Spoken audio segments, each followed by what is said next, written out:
Hello, weary travelers, and welcome to the Come and Go Tavern. My name is Sheela Ornthalis, and I'll be your hostess this afternoon. Today's kitchen special is 4-cheese Spam Pizza, and it looks like Alexia is currently available for a full-service package, if you know what I mean. But if you see anything or anyone else on the menu that you're interested in, just let me know, and we'll see what we can do. It is time for our... oh, goodness gracious, is this the 11th TTRPG Tuesday? Yeah, 4 cheese with Spam. So, like, you've got the normal, mozzarella cheese. Oh, thank you very much for the coin toss. Hello, P&G Boomer. So you've got the normal mozzarella. Then we've also got Colby Jack, provolone, and Havarti, plus diced Spam. Just the regular, low-sodium Spam, because this is a monster of a pizza, so we didn't want to add too terribly much on there. But I do hear it is actually very good with pineapple from some of my Hawaiian friends. Yeah, we can probably drop some of that on there if we've still got any canned pineapple anywhere. It is incredible. It genuinely is incredible. There's no other way to describe it. It's weird having a slightly juicy pizza that isn't like the soppy, wet, greasy pizza, if you know what I mean. But for some reason, it actually feels juicy. Would say the maple flavored Spam would be good. Ooh, I had not considered that. I will have to try that if I can find a can of it. But in any case, I think it's the 11th TTRPG Tuesday that we're on now. Today we're going to be continuing with work on Protodrive's NPCs, specifically putting numbers on the rolls. I've already been doing a little bit of work on the custom this morning, cutting back on what some of my earlier plans were, just to kind of help it fit on the page. But in any case, I will, of course, be happy to answer any questions you have about either this game or TTRPGs and BGs in general as well. Plus, it's just nice to co-work sometimes, so feel free to join in with your own projects too and talk about them. As always, I will also be available for comments, questions, and concerns about the tavern, as well as regular old conversations, so don't be afraid to fill that chat with discussion. And which y'all have already been doing masterfully well today. No lie, I was like, okay, how long do I want to keep or stay on my getting ready screen to see how much Blasty and Meatstick go at it? Who's gonna measure up highest? You know. But yeah, let's get over to the dev screen, I guess, the game screen. It's not really a game screen, but yeah, you know what I mean.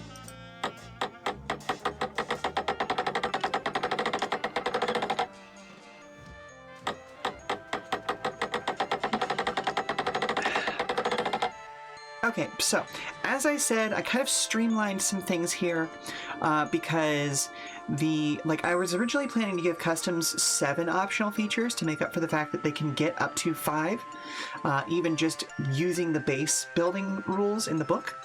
But I decided to cut it back to 5 because of the fact that a couple of their mods are not unique. You're working on early Christmas present for your partner. Ooh, very fun, very fun. Very fun. So, have the stickers been too terrible? Because I know you were talking at Toku Tuesday last week about the fact that this one actually had stickers instead of the print-on stuff. Or has it turned out to be okay? Oh, there are no stickers! Heck yeah! Awesome, love to hear that. I know that was a concern. But yeah, simply because the custom can take some of these mods more than once, I decided that I don't need to I don't need to cram a bunch more mods that the page can't fit. So I'm just gonna finish out this line of description. Oh, I also deleted the section that was going to go in here about driving style, because I feel like I can kind of encapsulate that in the actual description of the role. So a daily driver turned into a nightly racer. Customer list for those NPCs who value tinkering as their mechanic skill of choice. They make use of far more mods than any other type of NPC, giving them a wide variety. Giving them a wide variety of flexible stats on top of what's listed in their table. That feels good, because of the fact that 3 of these abilities affect their stats. A 4th one changes around its transmission, so the custom really should feel like a custom. You and your ex did that set too. It's super cute. Aww.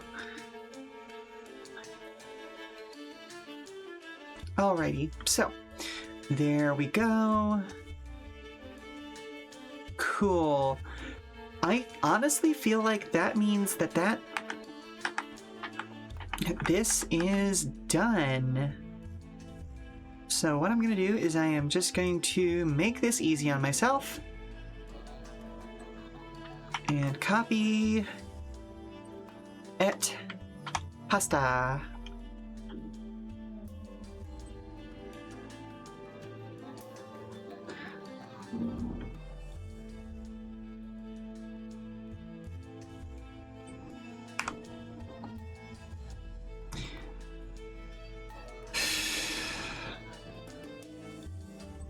Okay, so the focused is based around reflexes. Alright, so let's do a 3-line description for the focused real quick, because that'll help me kind of wrap my brain around what sort of optional features I want to give to it.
Okay, cool beans. So that feels like a good description for the focused. The focused role is more about what the driver behind the wheel can do rather than what their vehicle is capable of. Of course, these dynamic drivers need cars that can keep up with their high reflexes, so that their optional mods are no slouches either.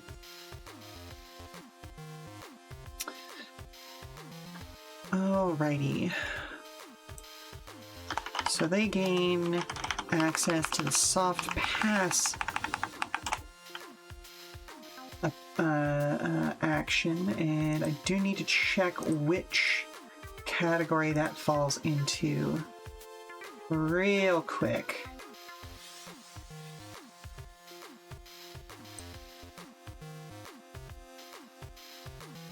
I want to say it's a quick action. Yeah, it's a quick action. Okay.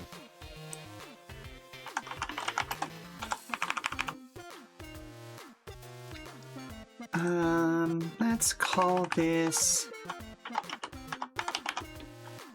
nimble.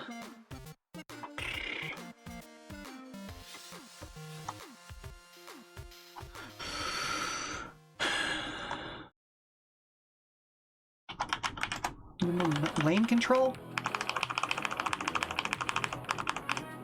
That feels right to me, but yeah. Always impressed by what goes on behind the scenes in a game like this. Tried your hand at game creation once and found it incredibly daunting. It can be. Like, this is, to date, my most complex game that I've designed. I've gone all the way from, I've done, well, okay. Let's see. Before Wizards of the Coast exploded in a whole bunch of open racism and calling the Pinkertons on people, I was working on a setting guide for the world of Vania, which I was probably about 90% done on. Like, we introduced new classes, new subclasses for existing classes, and we're down to like enemies, including like, oh my goodness, it was like all 12 or 13 or something religions that are active in the world of Vania, and a whole bunch of other setting information. It is a damn shame. You can still technically get it if you ask me nicely, but I am going to salvage a lot of that work as a custom game system entirely that I've already kind of been working on in the background. That is going to be a descendant of like the OSR game Merkborg, but with a lot less kind of darkness built into it, if that makes sense. Like, there's still going to be deadliness and things like that built into the system, but it's not going to be as grim as standard Merkborg is. But there's another system that I want to work on first to make sure that I have a good grasp of Merkborg's mechanics and how to customize them, called Thread of the Gods, which is a science fantasy setting. But that's kind of down the line from here. This, plus playtesting is in specific for TTRPGs, is a nightmare. Hello, Veloci! Yes, it absolutely is. Thankfully, I have a pretty good variety of people that I can play games with who have different instincts about how to use the systems in front of them. So, like, I have my regular play group that I play with every Friday, and then I've got like just another group of people who are, I'm going to say, significantly less experienced with TTRPGs, but are very, very experienced in role-playing, and they attack things very differently from what my normal group does. Plus, I'm part of, Caster's Phantom Arts Entertainment stuff, which, let me just go ahead and give a shout-out to the Neon Caster. Shout out the Neon Caster. If you have not seen some of the work I've done with Caster, or the things that Caster does on their own, please go check it out. They do a lot of fantastic work on TTRPG stuff, not usually on stream. But, you know, we had been doing a whole TTRPG festival on a yearly rotating basis called Phantom Arts Fest for a few years.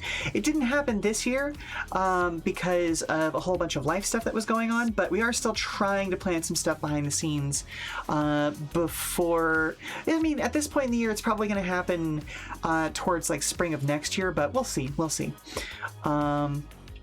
Yeah, I've actually gotten to do a whole bunch of world firsts with Phantom Arts Fest and Caster individually.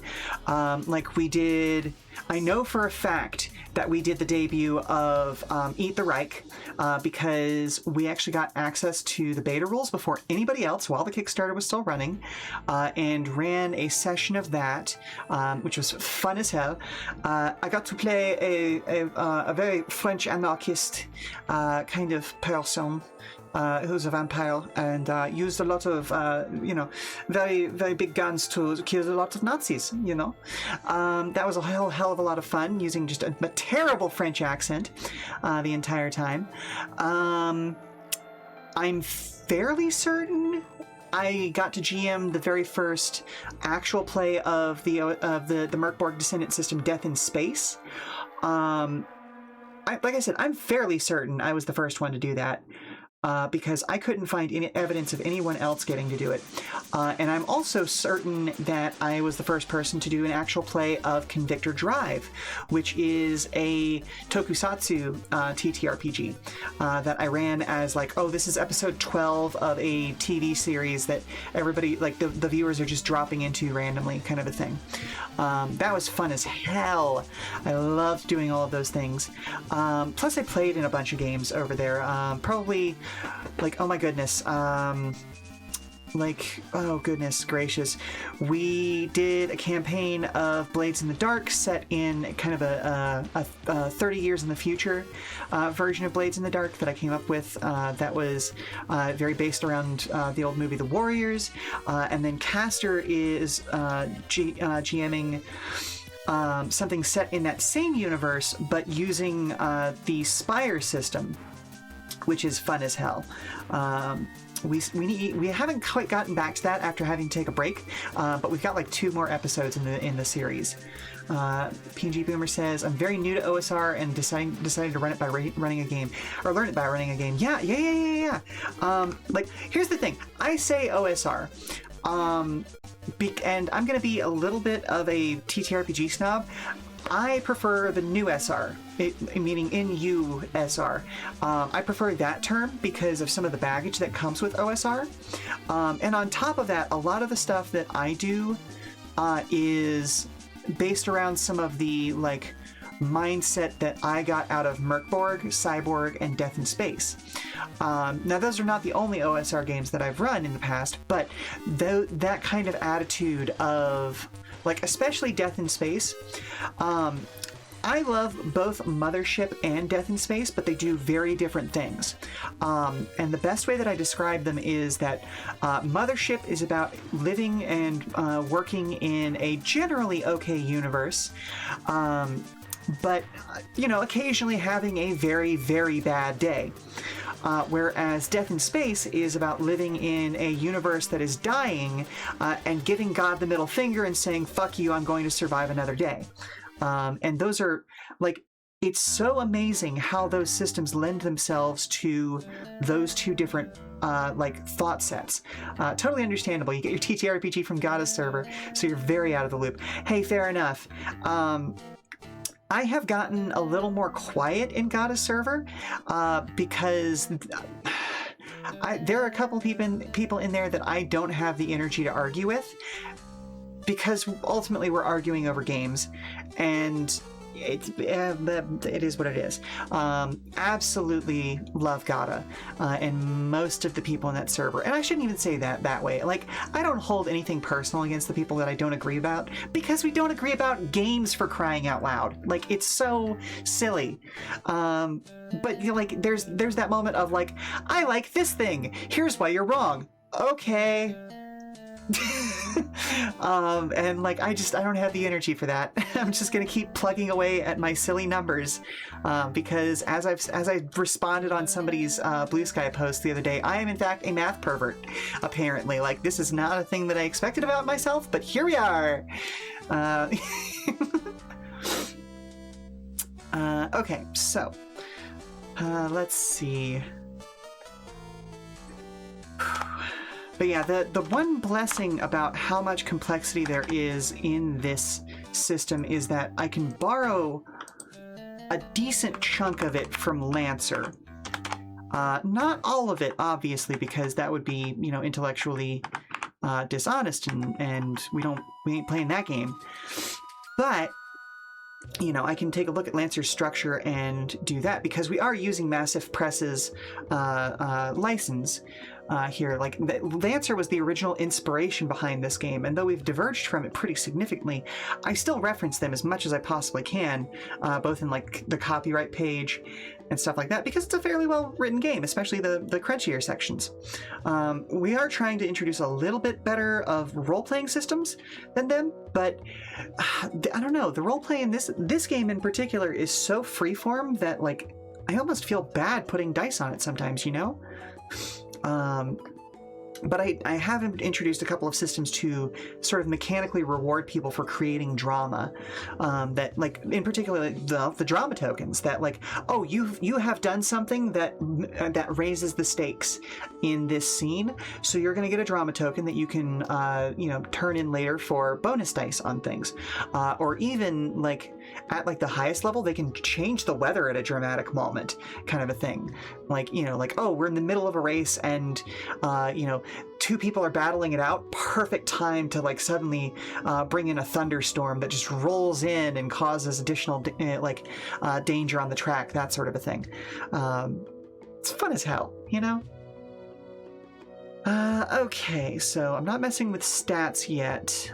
Let's figure out what the other base feature for the Focused is. For the Custom, they gain additional optional features because that's the whole thing of it. Sounds similar to Fantasy Flight's Light and Dark tokens. I actually stole it from Gubat Banwa, which does Thunder tokens, or at least they were called Thunder tokens at one point. I don't know if they're still that way, but it's that idea of like, you know, I want you to be engaged in the role play. I want you to make big choices, that sort of a thing. And so like it was just a perfect way of rewarding people for actually engaging with the story.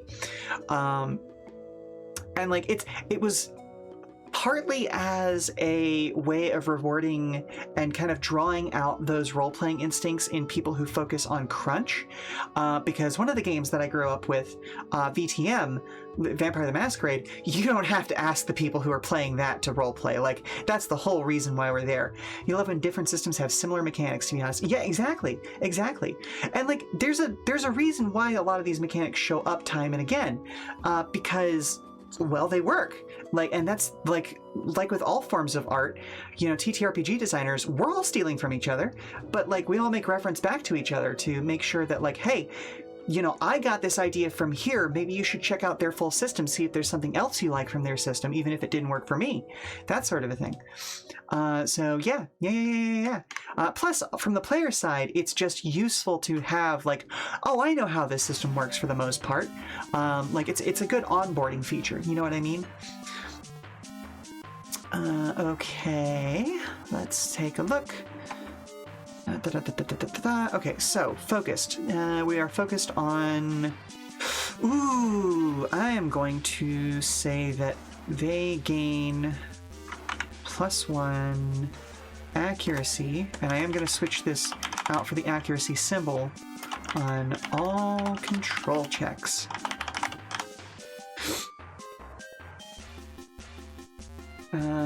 Let's see, where'd I put that symbol? I know I last used it in a table up here. There we are.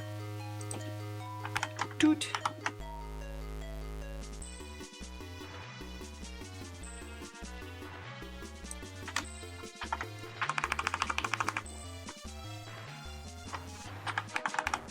Okay.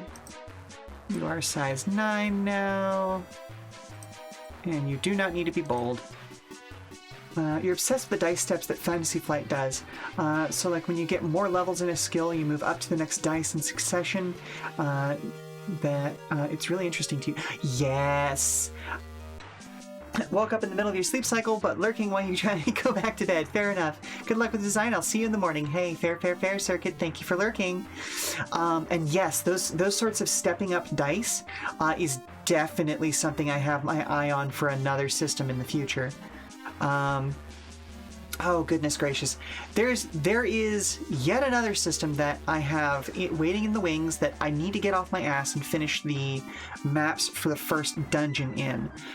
It was inspired by Rune by Gila RPGs, as well as, funny enough, the game that we're listening to the soundtrack of right now, Boktai. So it is a vampire hunting TTRPG that uses grid-based combat and like phased boss battles against vampires and things like that. Exactly, yeah. This is Return of the Dawnbringers. And it uses Caltrop cores, so the only die you use in the entire game is D4s, and it's just pools of D4s. And it allowed me to, it was like a great exercise in keeping numbers super low. Yes! The Boktai series had so many cameos because Kojima Works Kojima's company was the one that actually made the series, and so like they were able to get a lot of cameos from a lot of different companies. Okay, so we have our 2 base features down. And crossover with Mega Man Battle Network. Exactly, because of Dracula.exe or whatever he was called, Darkman. Okay, so let's start doing some math here. So let's see, the Hardy and the Hot Rod feel like they should have slightly more HP. So I'm gonna drop the base of this one down to 8. That may be a little too low, but we will see. Yep, heat cap. Okay, so let's flip-flop some stuff. So we're gonna put the -2 in body with the +3 in reflexes. So we're gonna do +0 in tinkering, and we're gonna leave the +1 in tuning, I think.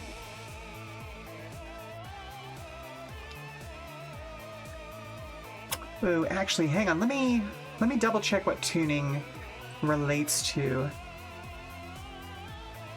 because I may want to swap those two.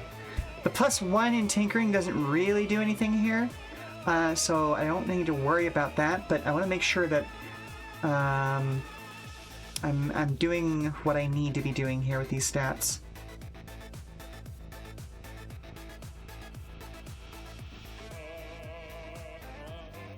Base statistics. Okay. Nope, that's for player cars. Mechanic skills, there we go.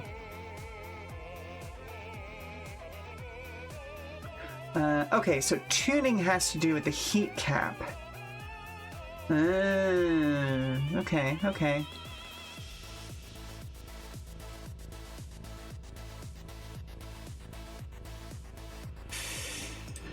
So yeah, let's swap this out so that it's +0 on tuning. Because again, they have not, like, the whole point with the focused is that it does not really pay attention to how this is working. And then, like, they focus purely on their own driving skills rather than modifying their vehicle in a deep and intricate way. There we go. So there's that. Tuning becomes a +1.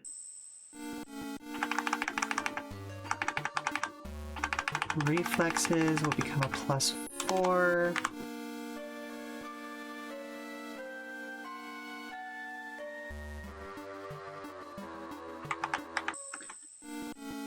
Body is going to stay at a -2.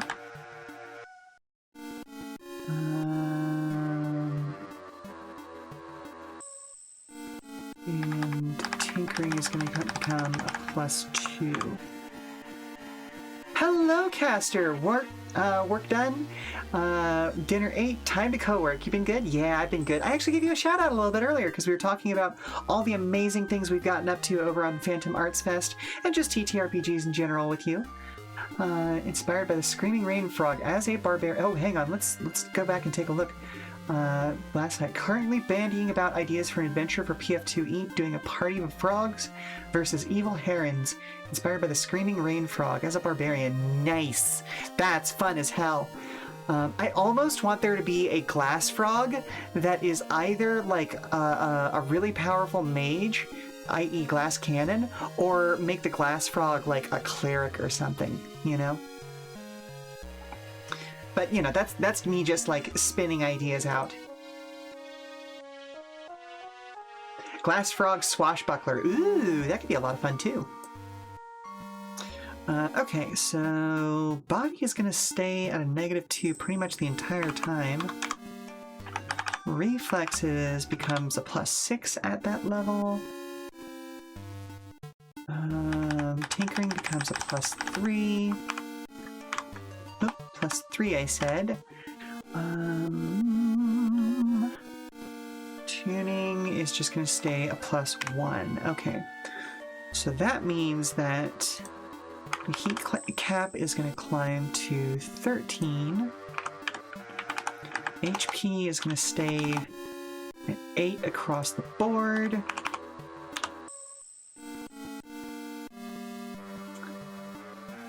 So you can see its little heart. Hell yeah. Yeah, exactly. Get that heart pumping when it's got the panache up. The recording we did for COE looks mad fresh. Oh, I love it. I love to hear that.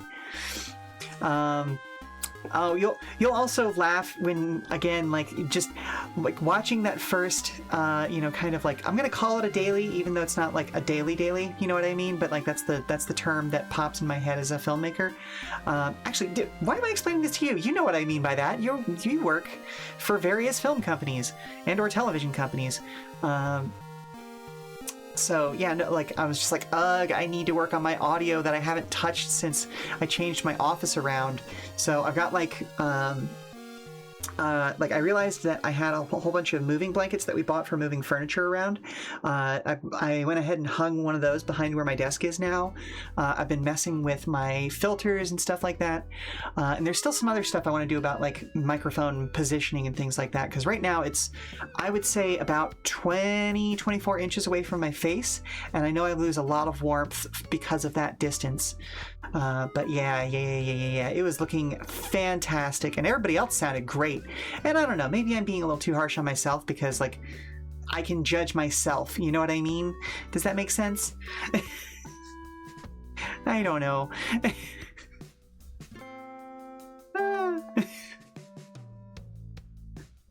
Okay, so let's see.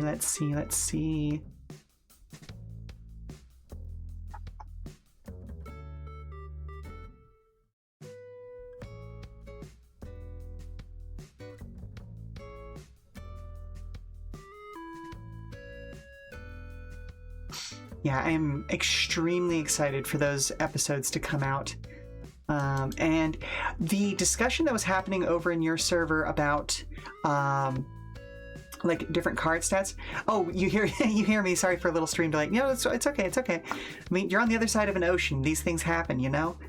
But yeah, all of the discussion that was happening about like cards and suits and stuff like that the other day about C of E is like inspired me to revisit some stuff that I was planning to do for Combat Aces, which is the next big system I want to do after Proto Drive. Sounded clear to you, but then I heard yourself back and you're like, I sound rather thin. See, I think your voice sounds delightfully warm as always. So okay, yeah, I'm just being self-critical then. This is the way, you know. We are all our own worst critics, aren't we? Like that's how that always is.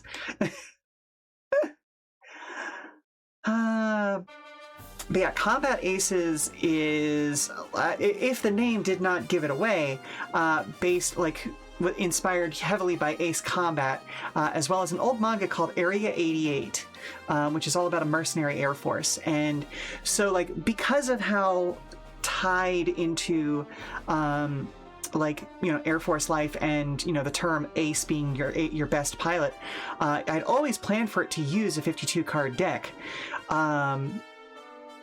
And so like some of the discussion we were having over in your server about CV was just like, I was like, oh, okay, yeah, no, I see some of the problems that can arise from this. How can I adjust things in my system to do what I'm aiming at having happen there? And so like it helped clarify how like different classifications of weapons are going to work. Because like, for instance, cannons and rockets are the most flexible, cannons and rockets, or cannons and missiles are the most flexible because of how fairly easy they are to use. Mom, can you help me get a snack off the high shelf? I mean, I can, sweetie, but aren't you taller than me at this point? Yeah, but you have that grabby spell that I don't. Okay, give me just a second. I'll be right with you, all right? Yes, absolutely, and dope that you're inspired for the next game. Speak to Ruben about this. They love Ace Combat. Ooh, absolutely. Oh, and I will 100% be posting this game once it's in a postable, state. You can believe me on that. I don't know where else I was trying to go with that sentence, but I kind of lost the plot in the middle. But yeah, I'm looking forward to it. But like basically one type of weapon is going to be fairly easy to use. Like it can be used with like the suit that is associated with the chassis that you're flying on. The easier to use weapons. Oh yeah, so it is cannons, machine guns, and rockets that can be fired with any card of the associated suit for your chassis.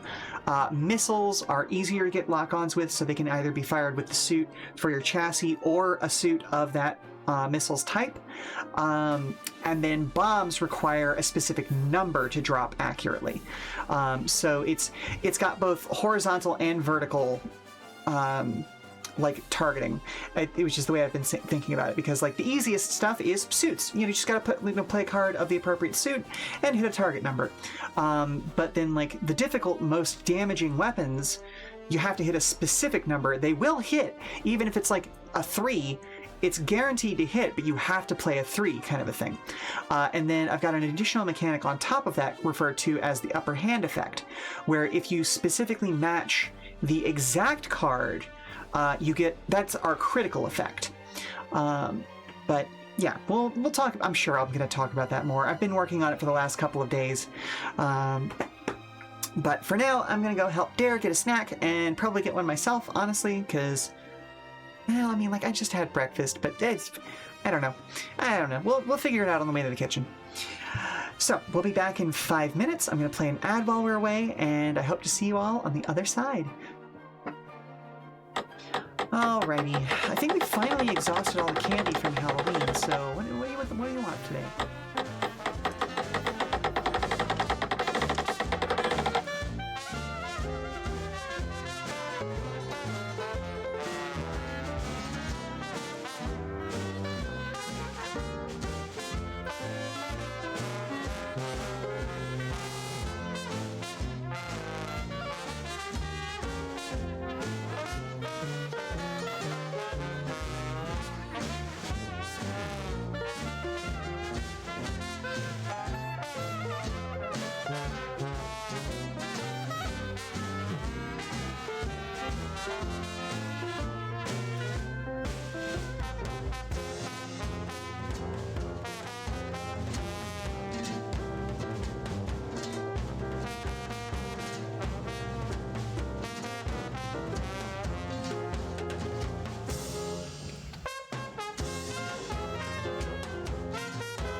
Welcome back, folks, and it is pure serendipity that we are now listening to the soundtrack of Nightmare Cart, the game that came out of Sony's, irritating policies via Bloodborne Cart. Is a fantastic game that you should absolutely check out. You can get it on itch.io or on Steam. Just fantastic. And there's a DLC coming out soon as well. Plus, the creator has a Kickstarter for her first animated series up right now. And that you can find, I believe, is... oh, goodness gracious. I know the first word of the title is Bunlith because it is about her main character. Give me just a moment. Because I need to check it out.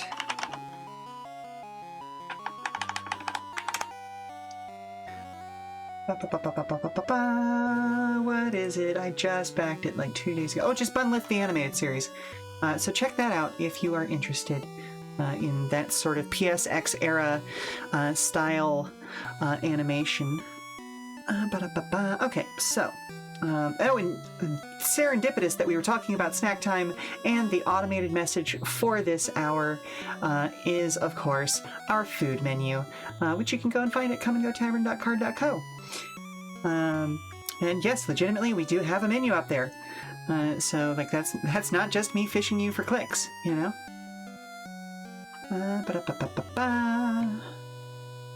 What are we listening to now? Okay, this is Dragon Age 11. Alrighty, so let's crunch into the math portion of this. We have our base stats. Doing an entire web series about your OC and getting it fully back is powerful work. Oh, it absolutely is. They were fully funded within 24 hours, and they're on to, I think, like the third or fourth extra, what do you call it? Stretch goals. Stretch goals, yeah. And yeah, no, absolutely wonderful. Everyone involved is an absolute sweetheart as far as I know them. I don't know any of them directly, but I've been following them for years and watching their interactions because, you know, hey, we're all little voyeurs when it comes to social media. And they all seem like delightful people. So yeah, go check them out. So let's see, half reflexes rounded up would be a +2.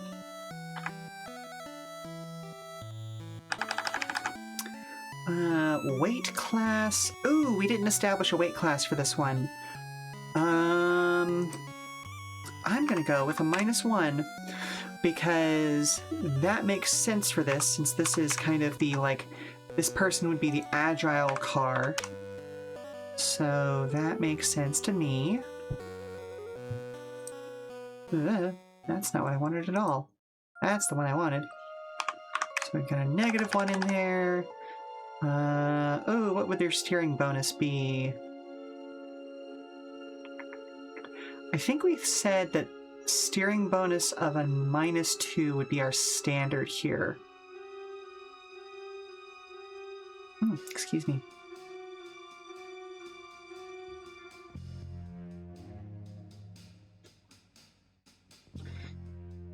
Oh God, Agavo! Oh no!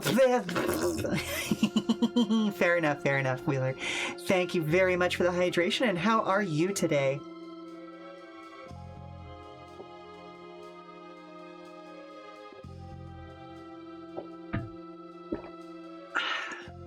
Good hydration.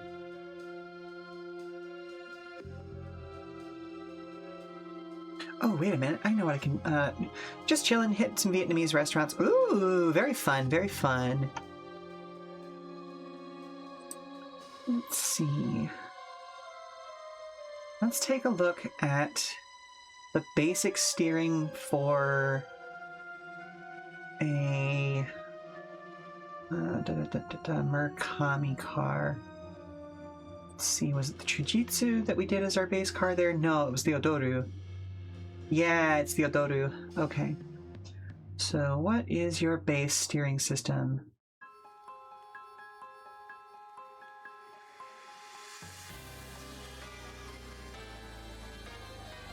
Oh, they actually get a -3 instead of the -2. So we're gonna base there.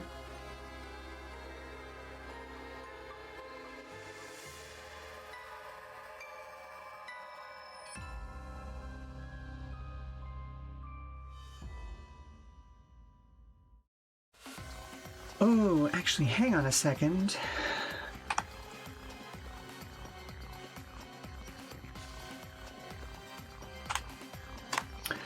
So if their handling should be particularly good, we should go with the +3 version of the cross-section steering from the Odoru. The dish your mom gotten wasn't that good. Aw, that's unfortunate. Let's see. Alright, we're just going to stick with the standard engine then.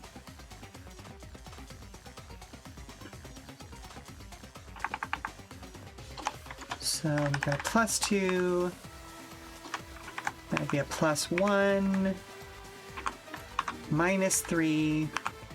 So the acceleration isn't going to be much to write home about again here. But that's fine. Acceleration is going to remain 2 across the board.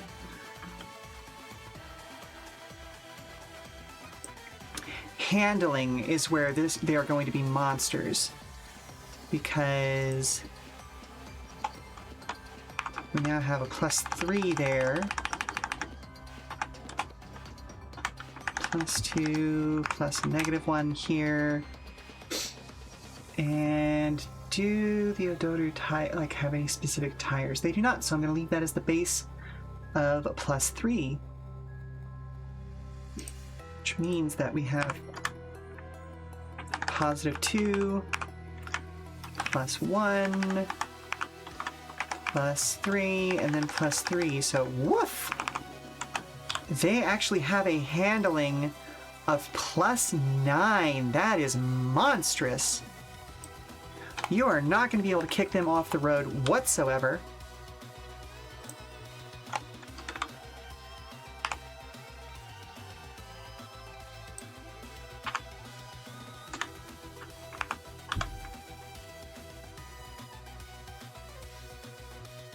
Then let's take a look at drag.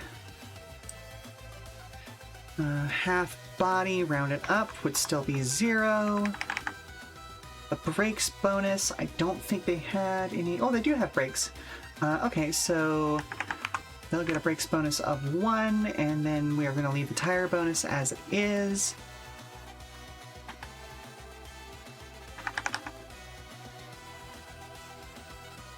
Oh, okay. So the drag isn't going to be much better.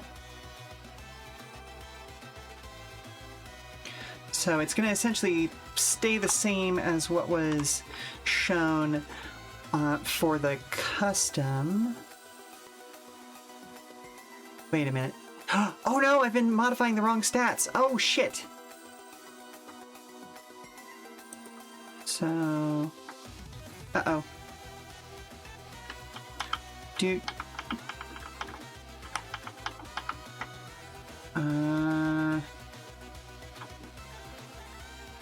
Okay. So acceleration stayed the same, it just gained significantly better handling.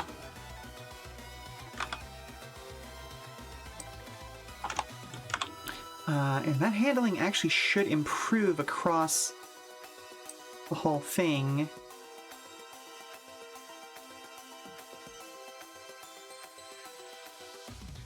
Because the reflexes improve. Oh, actually, that means that I did the math wrong anyway.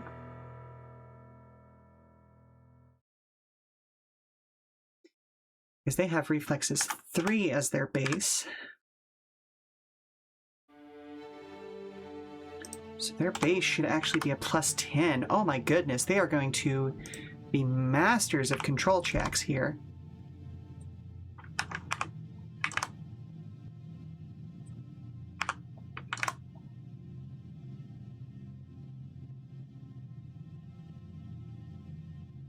That may even be too high, if I'm being completely honest.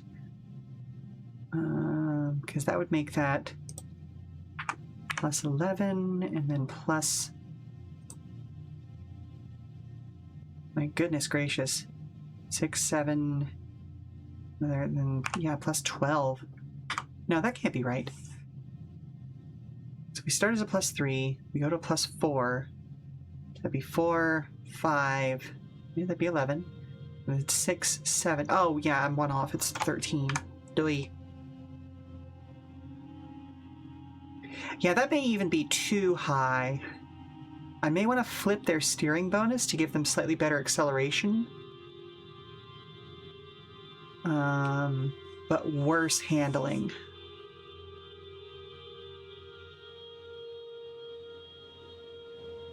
So let's see, if I do that...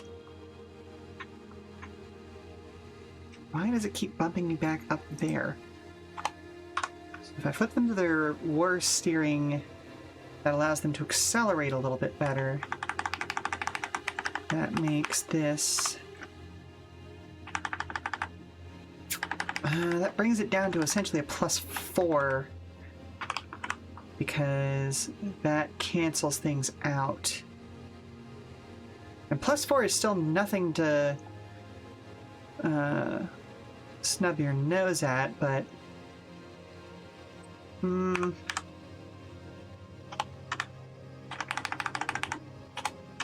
don't know. I think I'm going to leave it as is for now.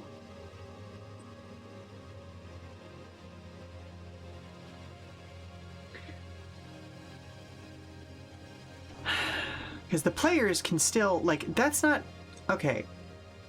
We've got some pretty high DCs in the game, and even at a +13, that's really only setting the target number to 23, 24 on average. And that's not insurmountable necessarily. You just really don't want to let it get in front of you.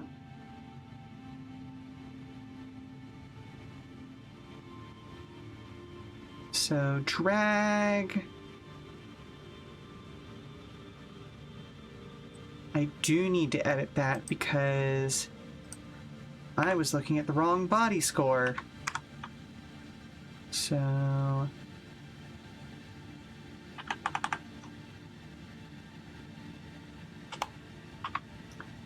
Yep, -2.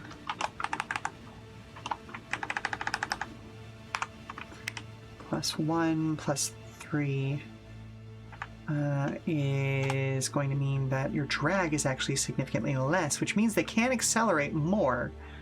Or at least they have a harder time braking. They don't lose as much speed for messing up, you know?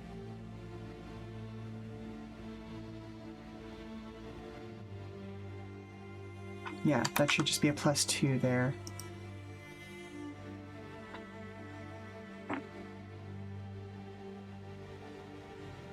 So, drag...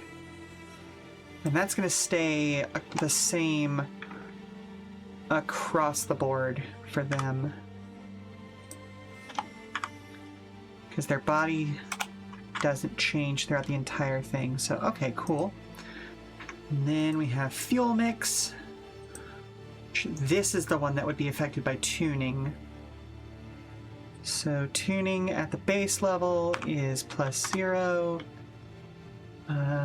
Does Theodoru have an intake exhaust? It does not, so we're going to leave that as the base. So 0 + 2. So it starts off as a 2 and becomes a 3 at tier 2.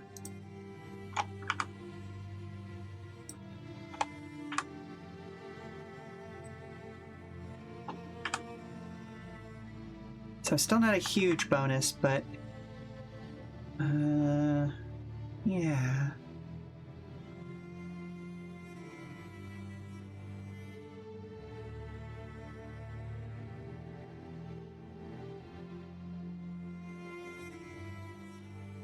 I am most worried about that handling score being that high. But if we change around, if we flip the numbers, let's see.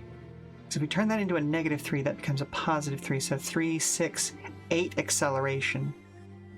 I don't know. If the hot rod beats 8 acceleration, I'll come back and revisit that.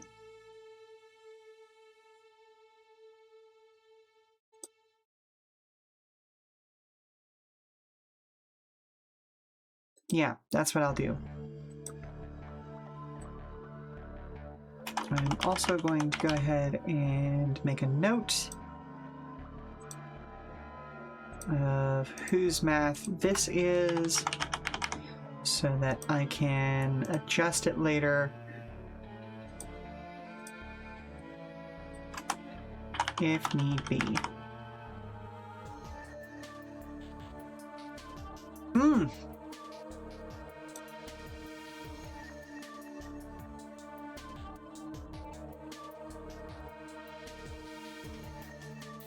Sorry, again, Baroque's soundtracks, and there are two different soundtracks depending on the release, are both like just truly gorgeous industrial vibes. And it's in a style that, I don't know, I haven't really found very many good modern artists that do this, quite this kind of either. The original one used very specifically Gothic industrial, and this remake that I believe we're listening to right now is more like symphonic industrial, which is, they're very closely related, don't get me wrong, but they are slightly different vibes.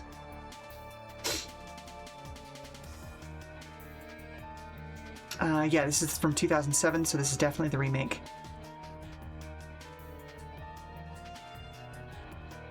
I know we've got the original in this list somewhere. Where did I put it? I might be going the wrong direction. Oh, there it is. Yeah, the original's from 98, so yeah.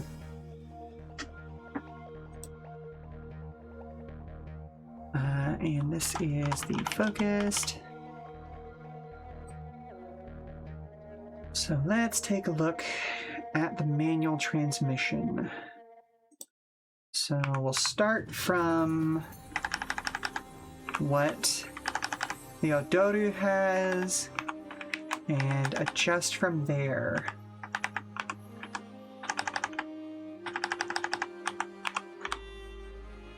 Managed to do 2 achievements in Balatro. Nice! I got kind of stagnated in Balatro, working on, I think, the gold stake. And so I've been taking a break from it, but it and will remain an incredibly good card-based roguelike. Okay. So we want to do something that is different from what's used by the custom.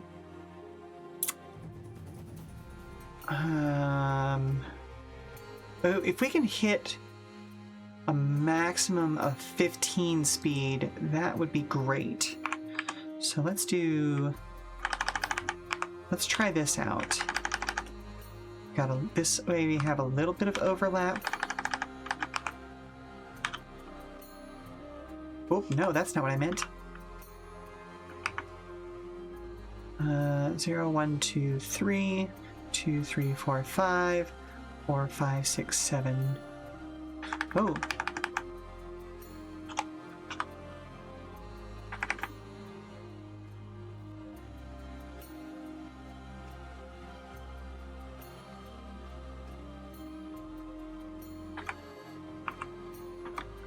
Six, 7, 8, 9.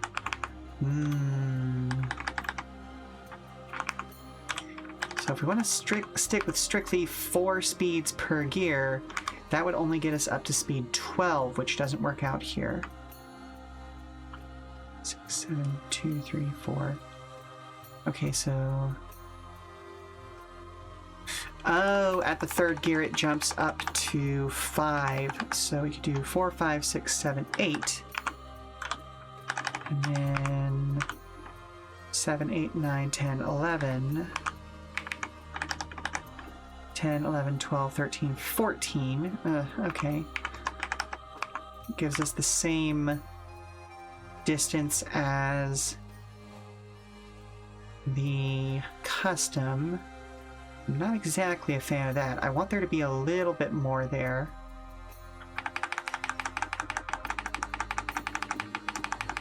So if I start this there, that gives us 3... Okay, so 3, 4, 5, 6, 7.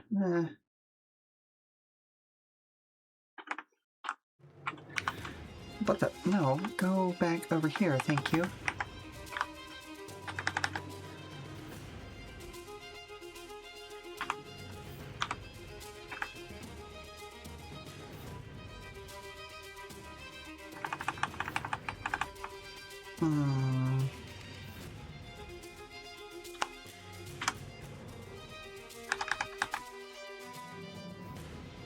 Maybe what I do is I make that so 0 to 3 at our first gear gives us 4 speed, and then we do 5 speed starting at the second gear, so 2, 3, 4, 5, 6. Okay, 5, 6, 7, 8, 9. 8, 9, 10, 11, 12. 11, 12, 13, 14, 15. Okay. So that makes that makes the focused transmission a little bit faster than that of the custom, but not quite as fast as that of the Odoru. Which feels correct to me because this is not a hero car. So there we go. Out of curiosity, which 2 achievements did you manage to do, Weather?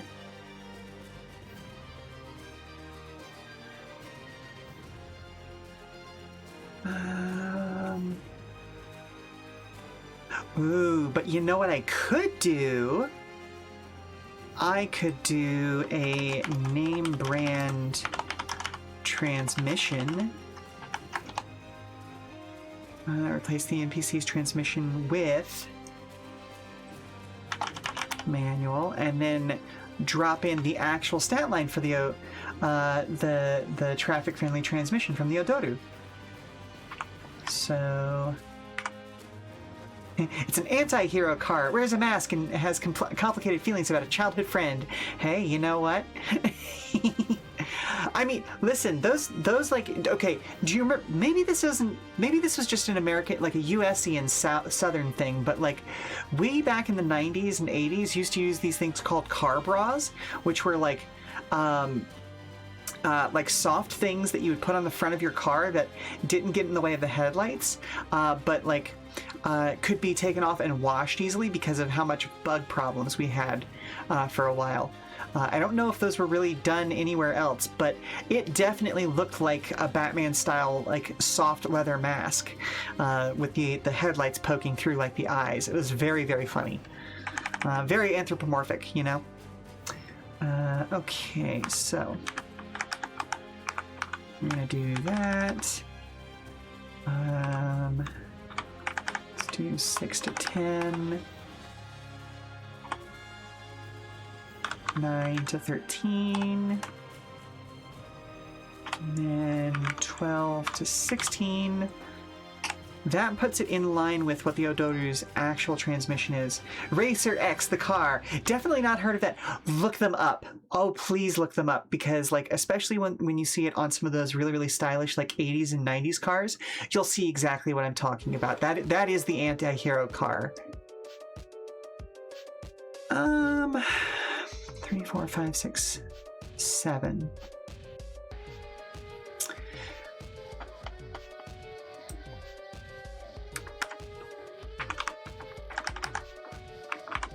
You know what?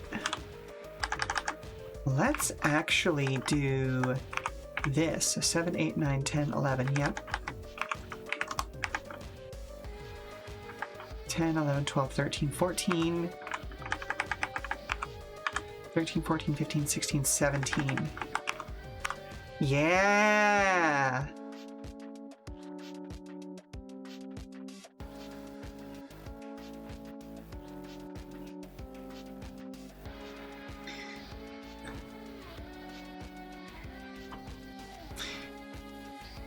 Ba, ba, ba, ba, ba, ba, ba.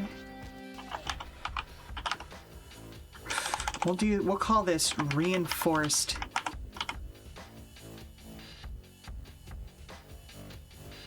gear transmission. They're muzzles for cars. There was a time in the early aughts where people would get novelty plastic eyelashes for VW Beetles and similar round cars. Yes, I definitely remember those. There is a semi-famous cosplayer who basically like turned her VW into a Pikachu, and it was always fun whenever we would see her at conventions because she herself did like a gothic Lolita, or I shouldn't even say gothic Lolita, but like Lolita style Pikachu, Pichu, and even Raichu costumes. And then her vehicles were all modified to look like Pikachus and Raichus, and I want to say she did a Pichu at some point or was talking about it. But like always adorable, always adorable. Let's see, so, yep, okay. So that drastically improves the gearing on this car, which makes me feel like I should go ahead and do those acceleration improvements. Again, we'll revisit this once we actually take a look at the hot rod. And then what I may do is I'll skip the Hardy once I finish this and go over to the hot rod instead, just to double check these things.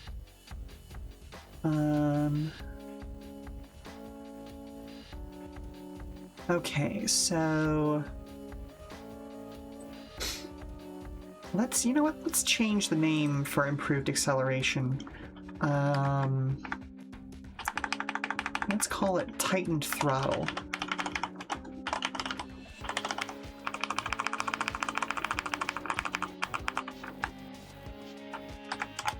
Just because I like that. I like that. That feels better.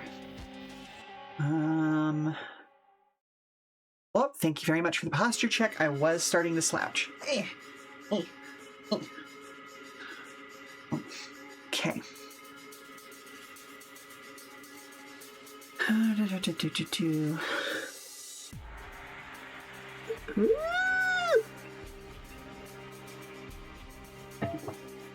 Why am I being put in the pear wiggler? Is it because you want to see my pears wiggle? Okay, so we don't necessarily... the slouching. That's fair, that's fair. That is worthy of punishment. Oh, actually, hang on. Let's do, instead of tightened throttle, let's do sensitive throttle.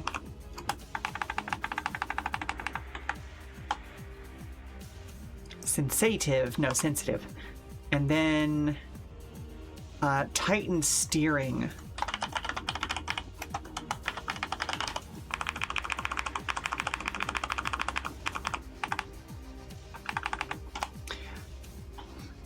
Add +1 to this NPC's handling.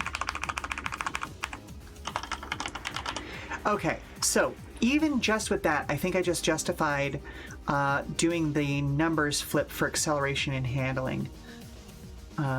Because that'll bring the handling down pretty significantly, but increase its acceleration equally.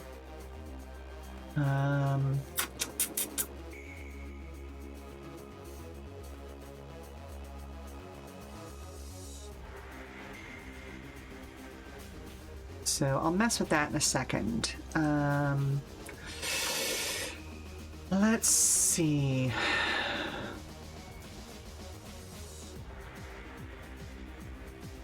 Oh, and I do have this reaction that I wanted to work in. Past may move along with the passing vehicle, staying in the space behind them. You've inspired you to go back to the drawing board for a game. Hey, fair enough. Tell us all about it. What kind of game are we looking at here? There are a number of people in this chat right now who have strong backgrounds in TTRPG design, as well as a couple of people with like video game design, if I'm not mistaken. So we might be able to give you a nudge in the right direction for finding some interesting mechanics and stuff like that. Okay, so we've added that.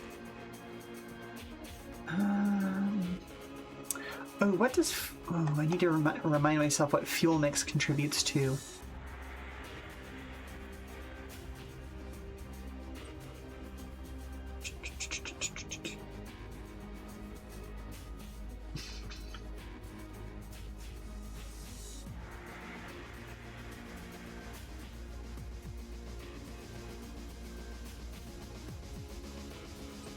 So I know fuel mix isn't part of control checks. It's not part of pass checks. Might be push checks. Yeah. But I feel like doing something for the hot rod to improve. +1 to fuel mix.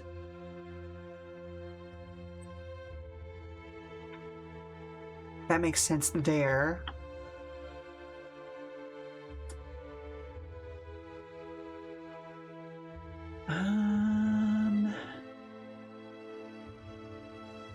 Bolt-on bumpers, I mean, I could leave it the same. But I don't feel like that's a really useful thing here. Structure and stress. Inspired by a song, so you're willing to pivot pretty far if it's something that already exists. But the idea was that you play as gods, and one person would be the god killer, and you'd slowly recover memories throughout the game about your godhood, while the god killer was actively trying to sabotage the mission. It's meant to be played in one-shots or a very short series of games. So is the one player who is the god killer essentially the GM, or is it another player in the party? Like if we have a party of 4 people, we have 3 gods and 1 god killer. Because I could see either one of those being engaging.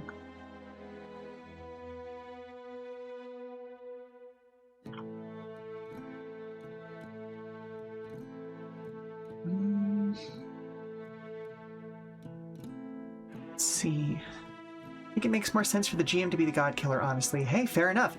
The one thing I will say about that, and it is a fun dynamic, is that does set you up as for what can very easily feel like an us versus them dynamic in the game. And as long as everybody's being cool about it, that can work really, really well. You know, but it might be a little more direct to say, like, the god killer is the GM PC instead of the GM themselves. You know what I mean? Like, make the GM Fate or something like that. Somebody who is, you know, tugging at the strings of the reality these people live in, who is like a titan who is above the gods, but that they are also the one in control of the god killer. And that kind of gives you that level of separation. There is an existing game where the player is the god killer with the GM as the god, so the reverse could be pretty fresh. Yeah. And I know that Exalted also has you playing as gods, but there's no explicit mechanic for the GM to be the god killer. So yeah, I would agree. This is a pretty cool, fresh take. And it gives you an easy, like, big bad to fight against or to avoid and stay one step ahead of. So that could be a really fun way of doing that. And I like the idea of essentially the leveling system being recovering your memories.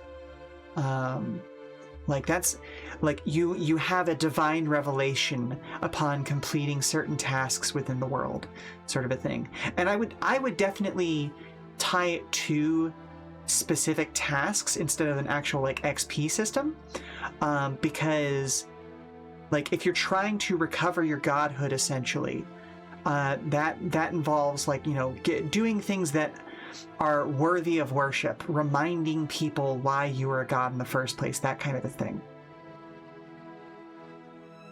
But again, it also ties in nicely with level up mechanics because, like, you remember this time that you did this specific miracle, and that is now an ability that you can do, kind of a thing, you know? Oh, this is a fun... Sorry, I'm making assumptions about your system, but, like, either way, yeah, you can see how quickly this starts generating ideas. Let's see, we've already done a new transmission for it.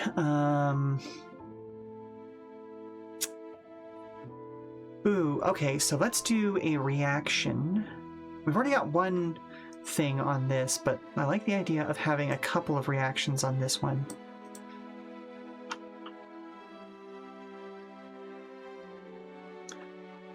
Where is my background stuff? Which background color did I make reactions? I think it was one step up. It was, in fact, one step up.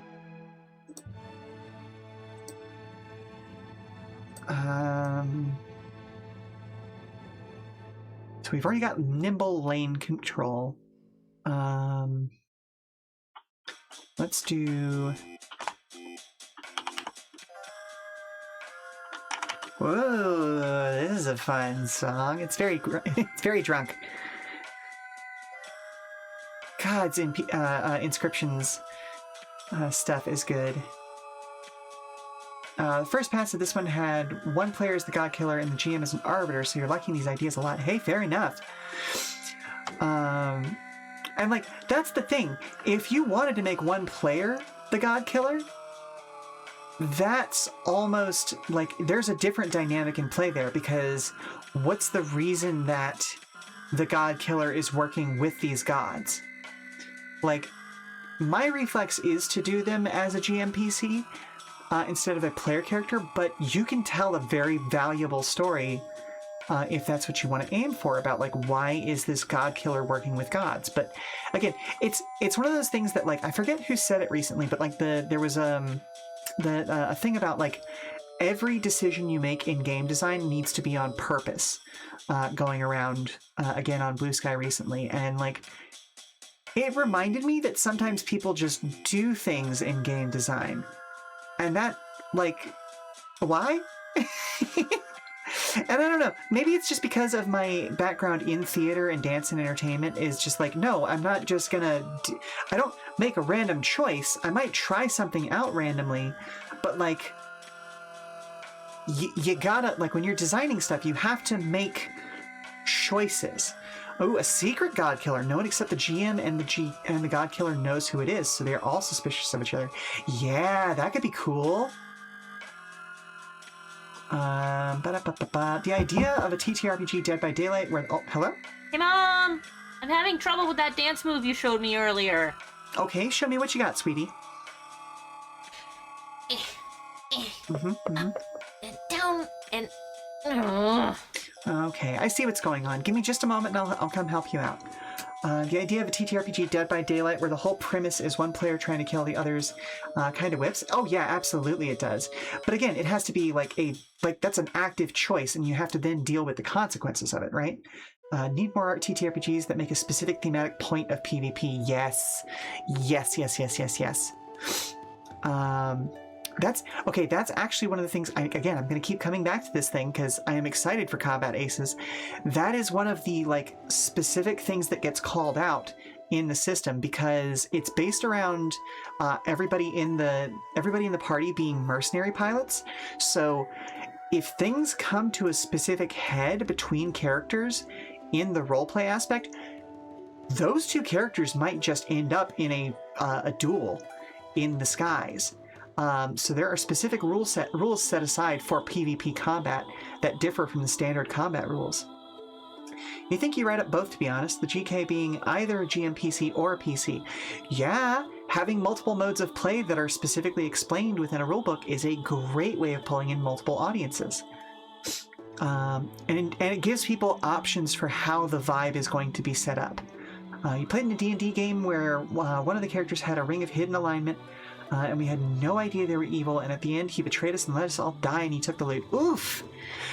See, like, okay, sometimes that can play out really, really well, and from the way that you described it, it sounds kind of like it played out well, because it added an extra level of drama to it, but at other times it can be incredibly frustrating.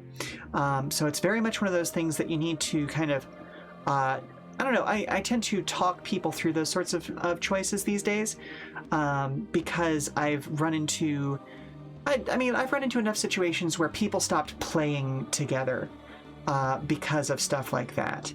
And I had one person who did not pick up on hints about what was going to happen, no matter how blatant I was trying to be, and their character died basically instantly in a final battle, because they stayed in a very contained room where an explosion was going to happen. And they stopped playing TTRPGs for a really long time because of it. And it was one of those, looking back on it, I should have explicitly said to them, are you sure? Because if you do this, your character is going to die. And I didn't put it in as few words as that. I just kind of hinted strongly. And I really should have. We patched things up since then, but it was very much a situation where, like, I should have communicated better as the GM. But yeah. Okay, anywho, I'm gonna go help Lila with this dance move. I'm gonna send you all off to a commercial break, and we will be back in 5. All right? Okay, sweetie. So it's just a jump to the left, and then you're gonna take a step to the right. After that, you're gonna put your hands on your hips, and then bring your knees in real tight. Got it?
had the revelation while I was away that I could do 3 actions for the focused instead of almost all mods. And that makes more sense because they don't really focus on modifying their vehicle. So I am gonna do, let's say, like I also had an idea for another thing, like we'll do quick thinking on this one. And I did also finish off the twitchy nerves. We're gonna do this as another reaction. And this one's gonna recharge on a 3-up. So roll 1d3 and reduce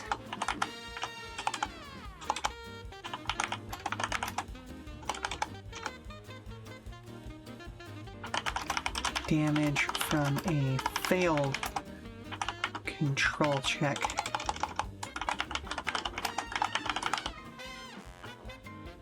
By the result.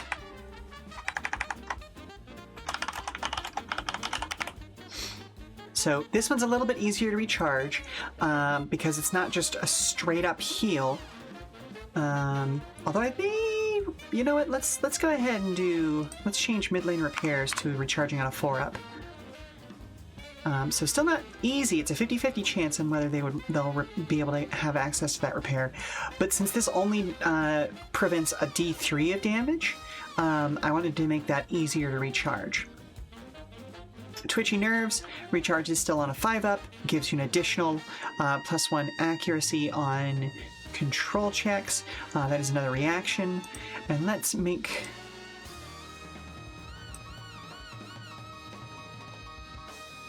this, that.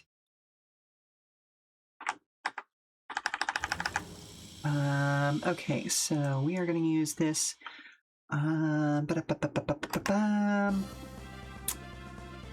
Ooh.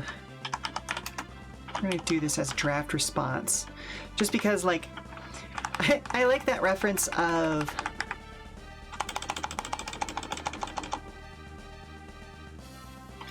Oh, wait a minute. Like, oh, yeah, I'm doing a draft response to this email. Or something along those lines, because, like, I don't know, like, that just kind of makes me giggle a little bit. And then...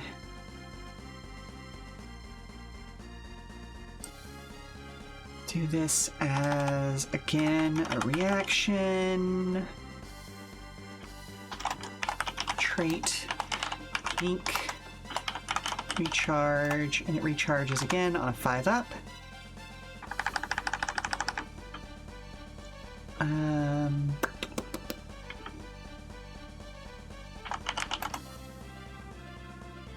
This NPC fails. Oh, how would I describe this? On a 4-up, your wargaming is showing. Listen, you know, is it as bad as the absolute eldritch horror of So That Others May Live? Where I was like, on a 4-.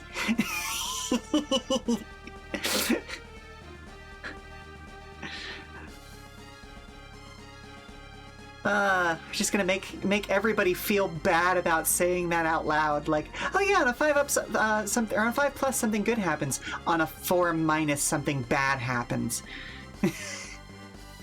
I'm still very proud of that game design. Like, it is a breezy system that focuses on the absolute horrors of being search and rescue crew.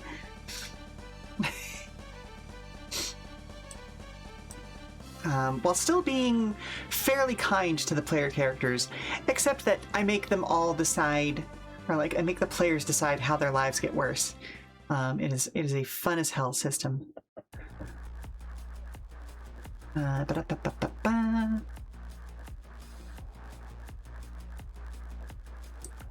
Let's see. Okay, right. How is this going to go? So,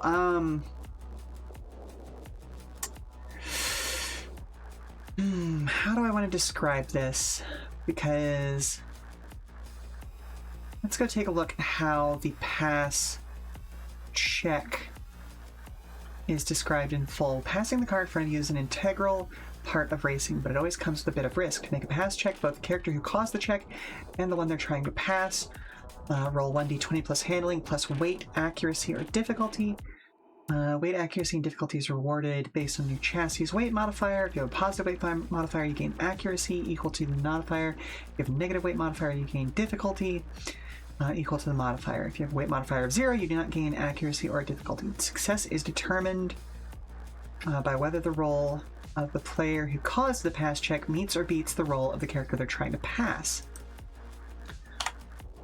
On a success, move the pass to the other character's car and continue the turn as intended. Some PBTA games specifically say on a 6- instead of fail to twist the knife. Yeah, exactly. See, okay, I didn't know that, but I'm happy to know that other people are in the same mindset. Because, yeah, no, it is specifically to twist that knife. It's on a 4- something bad happens, and you have to choose what bad happens. So, yeah, at least for Stomel.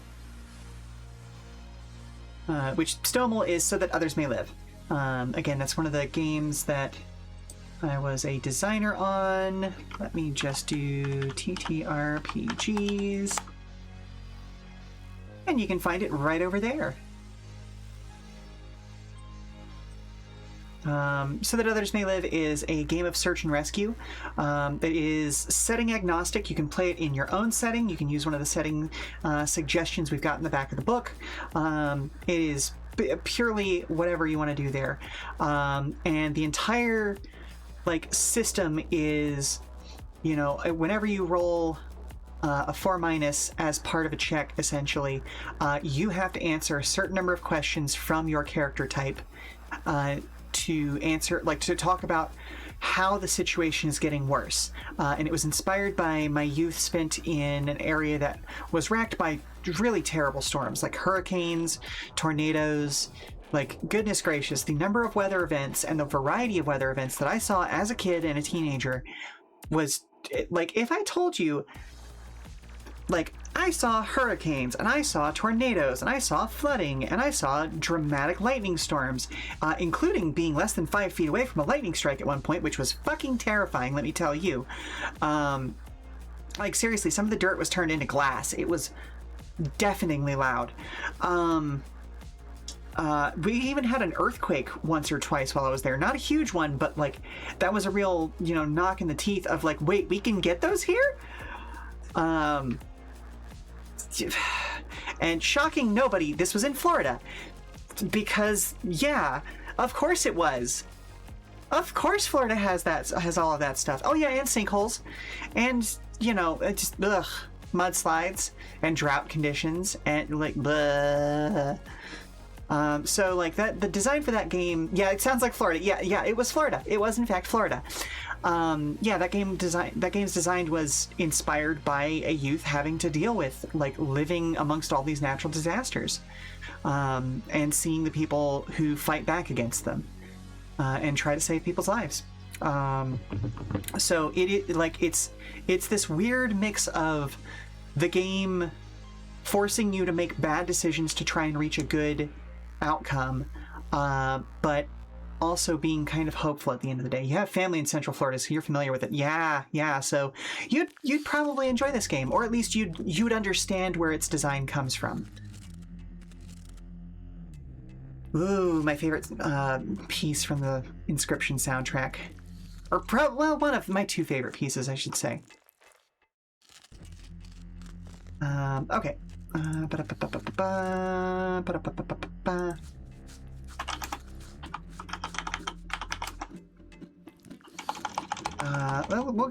We'll just say when this NPC fails a pass check, because that's the most direct thing to say there. They may follow the character or the vehicle that past them, staying in the space behind them. This would... Well, thank you very much for the lurk, Meatstick. Hope you enjoy your time. This would put the NPC in the same space. Oh, right. Same space as another vehicle. Where'd it go?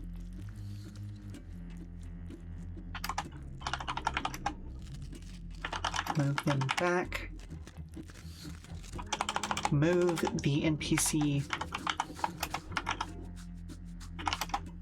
back until they are in their own space. There we go. Does that read clearly? It's that idea of like you're drafting behind somebody who just passed you. May follow the vehicle that passed them, staying in the space behind them. This would put the NPC in the same space as another vehicle. Move the NPC back until they're in their own space. Like, that reads pretty clearly to me.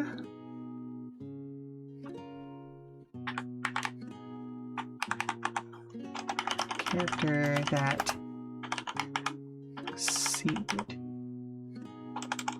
that beat them in the check.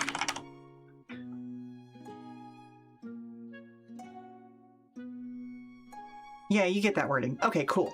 Cool. It's just definitely something that I needed to check about because, like, yeah, I'm not going to say it's a complex ability. Like, it's a fairly straightforward ability, but it is definitely something that, like, needs a check.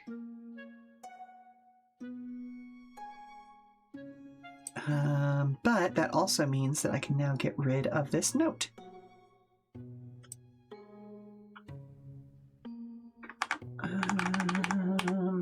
Let's go ahead and insert a column break there, though.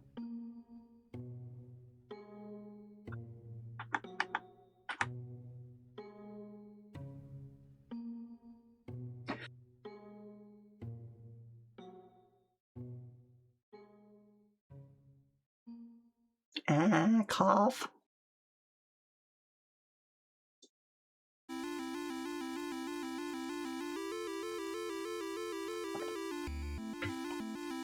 Okay. So let's go ahead and flip the math on the acceleration and handling here.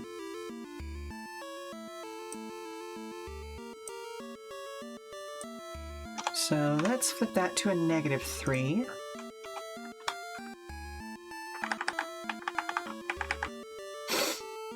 Oh, merde, but that's going to give this a ridiculous...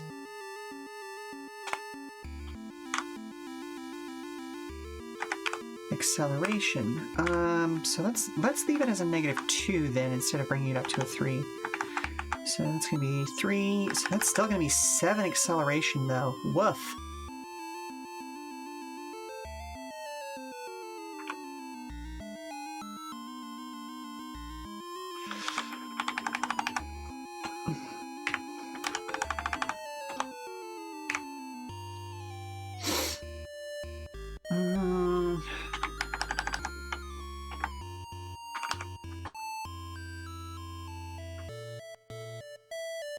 Dragon Quest XI's OST works a lot better in chiptune. See, I like all 4 versions of it, honestly. But then again, I'm also a whore for, like, symphonic soundtracks and things like that. You know what? Let's try it this way. Let's try it with... that and 0 engine bonus.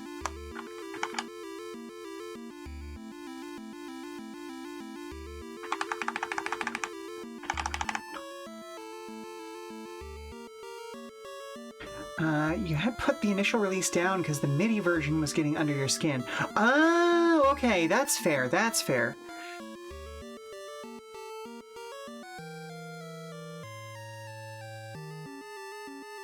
So the soundtrack comes with 4 different versions of the soundtrack. So you've got the symphonic version, the MIDI version, the chiptune version, and I forget what the 4th one is off the top of my head.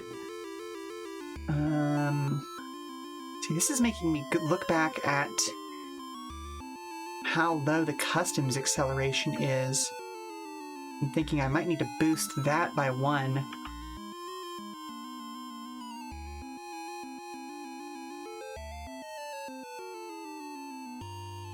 So let's take a look at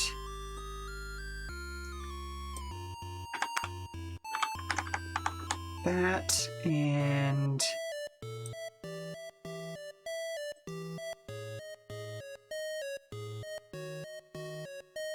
let's see, the tire bonus, the steering bonus is now -2.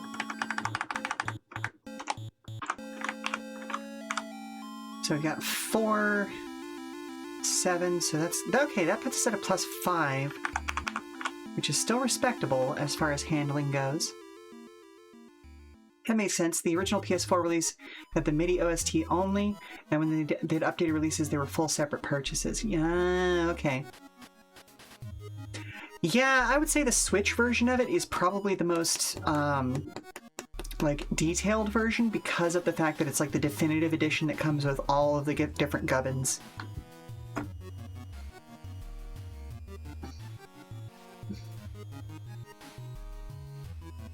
Or no, we did -3 there.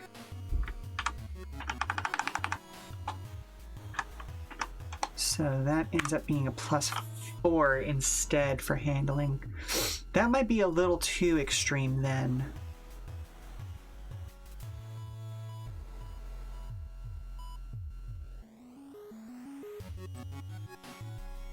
So what if I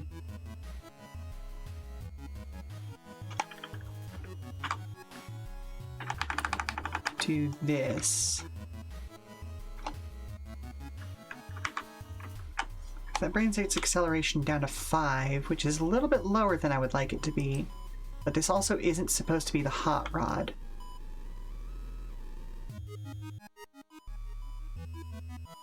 You can't trick me.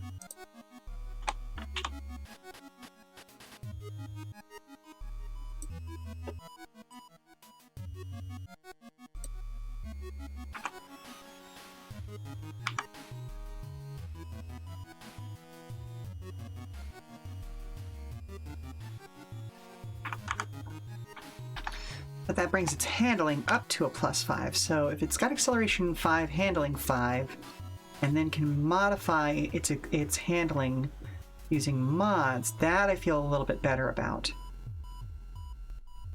Yeah.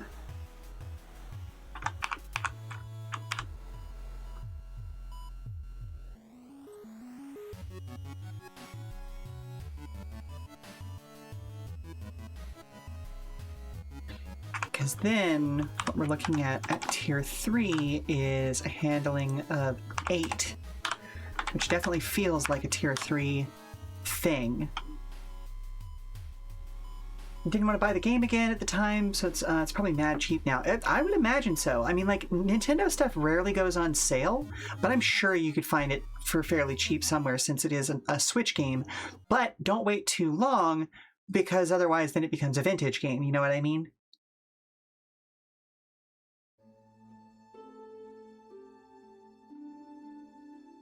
Five, 6, and then, yep.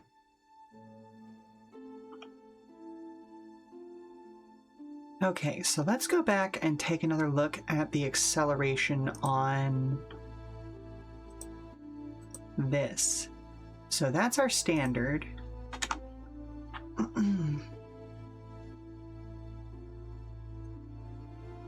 Let's just do a quick copy paste of this.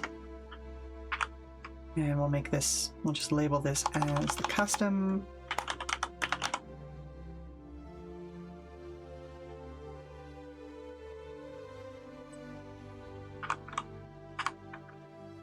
So reflexes here are -2.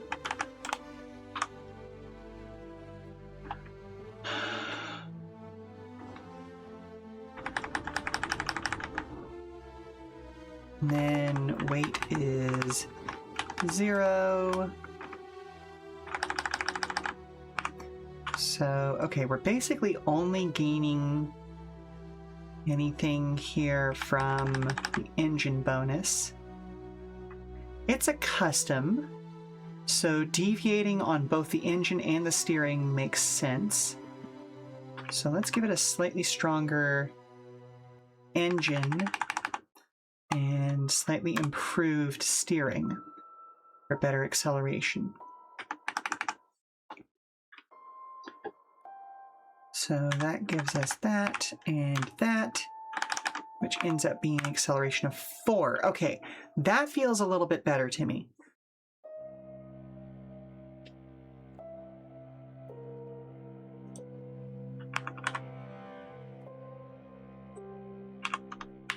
Now that is going to have a negative effect on this thing's handling, but that's going to be fine in my opinion. Okay, so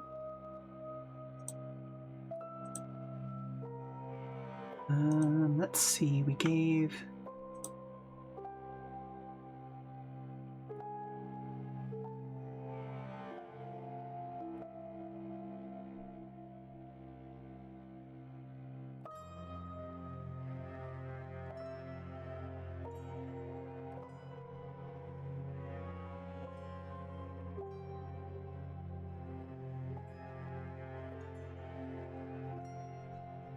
We'll go ahead and improve its tire bonus as well, which should cancel those changes out.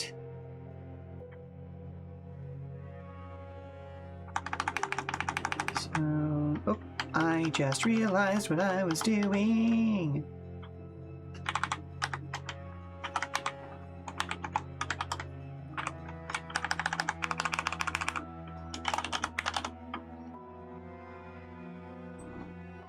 Because it has reflexes -2.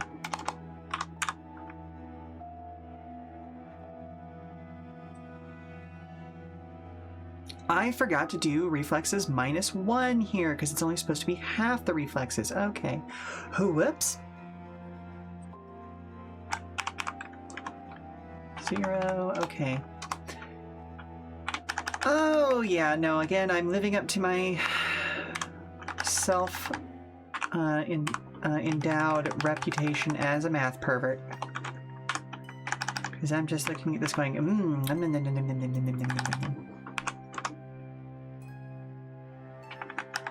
Okay, so that should be at a -1. Okay, so that keeps the handling at a -1. And that'll mean that this actually improves the reflexes further. Or improves the acceleration further. Which means I can do something a little bit better with the focused.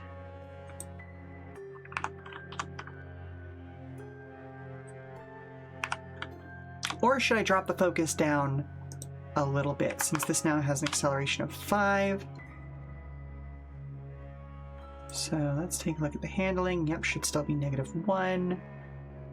We may go back to that model where the focused has an acceleration of 4.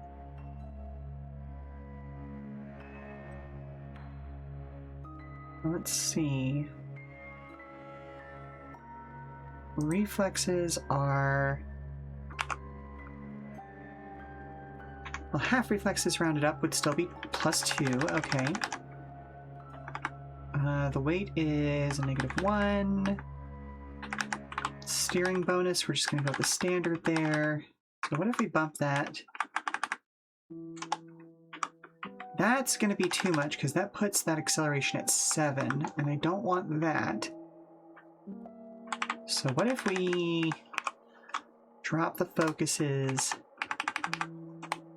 engine down to 2, or down to 1. If we drop the engine to 0,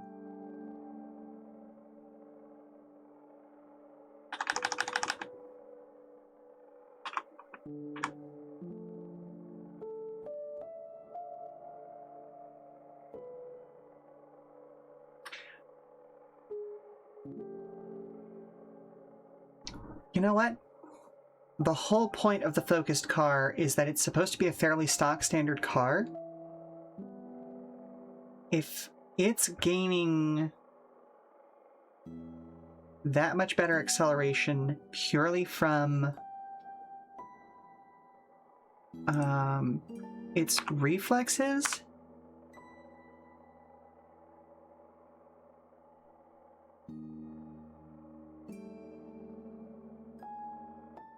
that makes sense.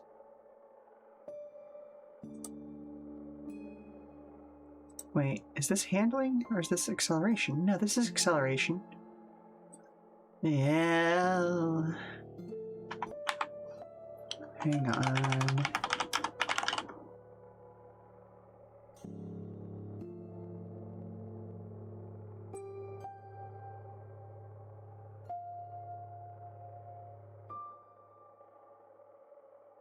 So half plus 3 is going to be 7. Okay. So when it gets to 6, that should actually be a plus 3 instead, which means its acceleration goes up to 8.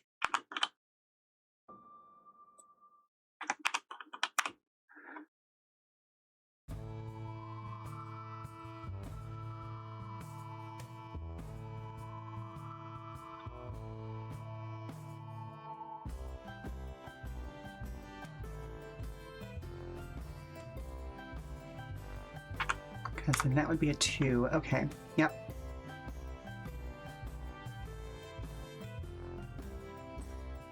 Then handling. Let's take another look at handling. Drop that down. Handling.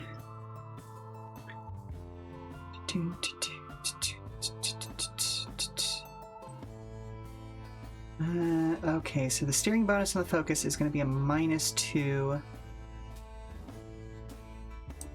Because they're being normal about it. And the tire bonus should stay as... Whoop, I'm on the wrong thing.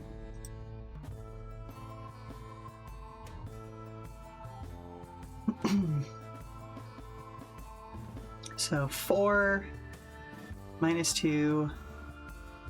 Now that part is correct. And then plus 3. So that's going to be 5 at the base level. 5 base handling, and then yeah, it goes up to be an 8/8 at tier 3. That's pretty good. That's pretty good. Let's go and take another look at drag next.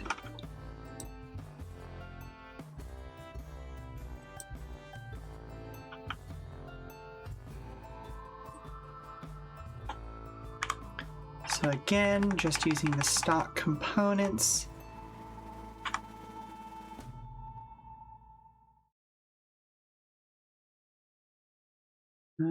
Its drag would actually be 3. Except that doesn't make sense. It's half the body score.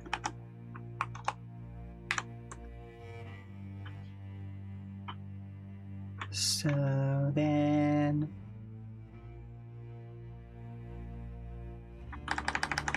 that actually makes it a drag 4. Okay. I'm glad that I decided to go back and double check all my math on this, because I would have felt extremely bad to discover that I had messed things up later. We'll have to go back and redo the drag score for the custom for, like, oh, we've got improved stuff here. But that's fine. And the body stays the same across all of these, so drag score will stay consistent here.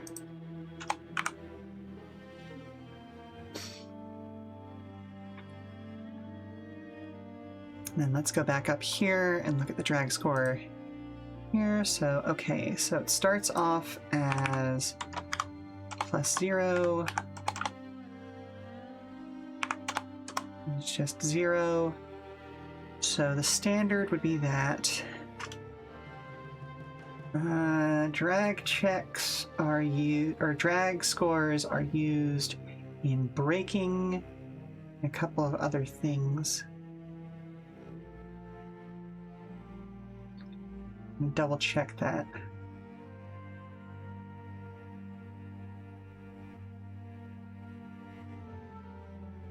So, driving modifiers.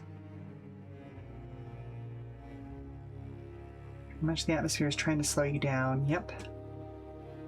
Where are you used?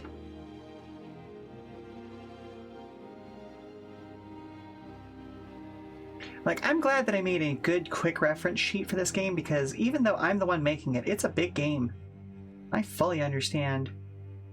And that's part of the reason why I was so big on making an automated spreadsheet, character sheet for it.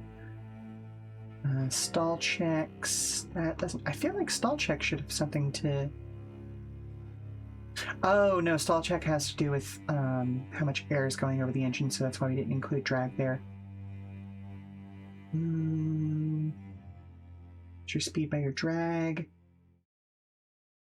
Ah, okay. So...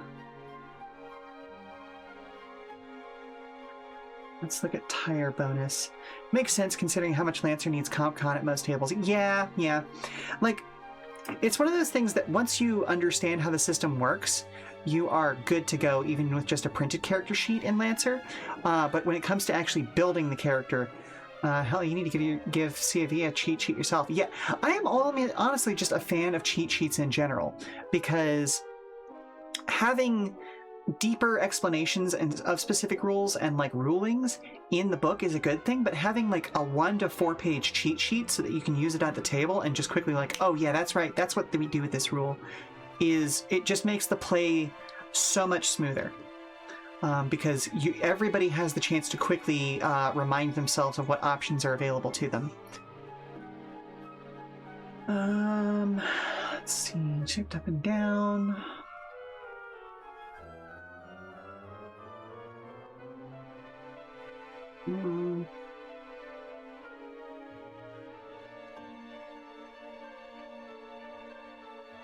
Where else is tire bonus used? I guess it's really only used in drag. Although... control check? Is handling affected by your tire bonus? Is that what I'm forgetting?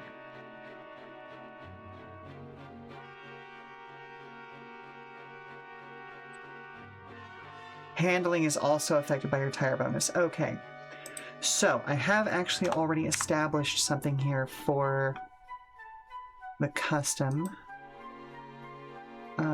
Standard brake bonus.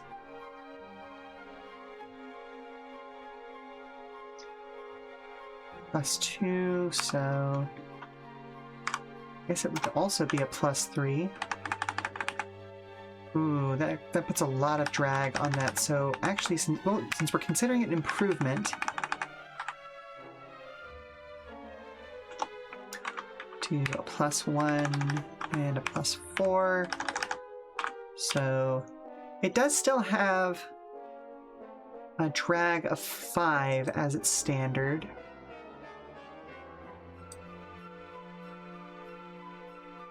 And as body improves, that means that its drag does go up. Okay. Alright, so... Ooh, or do I want to do... this, and we make it so that...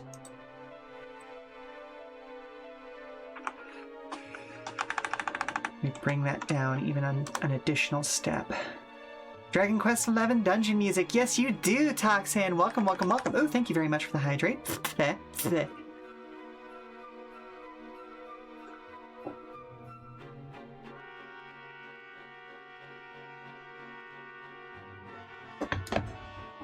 Yep. These dissonant trumpets always do such a great job of making an area feel messy and gross and, like, dangerous, you know?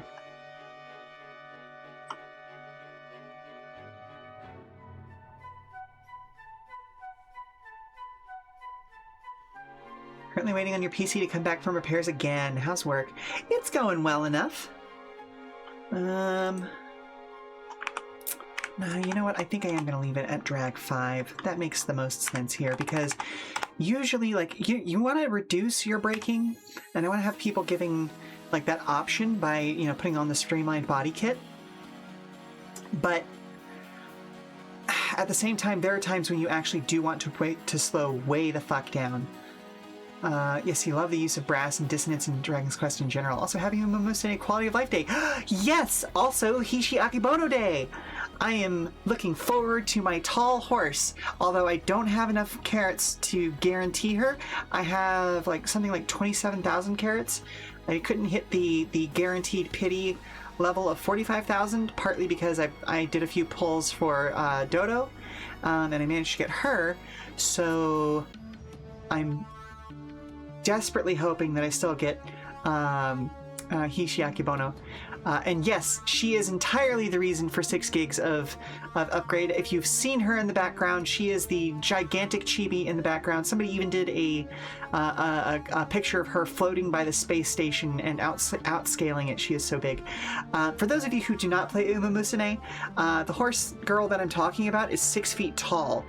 She's a full 180 centimeters or 5'11". Where like the next tallest girl in the game is like 160 centimeters.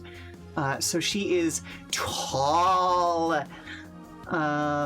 He got Aishin Flash. You think you're saving until another trainee comes out. Hey, fair enough. The next must pull for me is probably still like 6 months to a year. Can you help me get a snack off the high shelf? Yeah, sweetie, but aren't you taller than me? Can't you get one yourself? Yeah, but you have that grabby spell that I don't. Okay, I guess we can have another snack time then. But yeah, normal by American standards, which is pretty funny. I mean, yeah, fair enough. I mean, she'd be a tall woman even in the United States, you know? I feel like average AFAB height is like 5'4", 5'6", somewhere around there. So, like, she's still pretty tall. But yeah, the next big pull I have is going to be for Marvelous Sunday, and she's still at least 6 months out. If the accelerated pace that we've been getting stuff holds out true. Although, I don't remember if we got the New Year's Haru on the first year or the second year, because I would also definitely pull for her, because Haru is daughter. Okay, let me double check that I've worked through this. Okay, yeah, that still makes sense there. Why can I not save? Did I just change nothing? Is that why? Okay, I didn't change anything. Okay, that's why. Okay, folks. Well, fingers crossed for many free carrots, too. Yes, exactly. I will say, I did go ahead and cop for the 50 carrots a day. It was like $6 per month kind of a thing, which is not a bad price. By the end of the month, it's like one full pull kind of a thing. So it's not bad. Let's see, and then fuel mix, I think, is staying the same. I'm gonna really quickly label that. And then copy, paste that so I can take a look at the custom. Make sure that I've got that correct. So that starts as a +1. And we'll do that. 1 + 3 at the base. So that actually improves its stuff by a little bit. So it should be 4, 5, 6 now instead.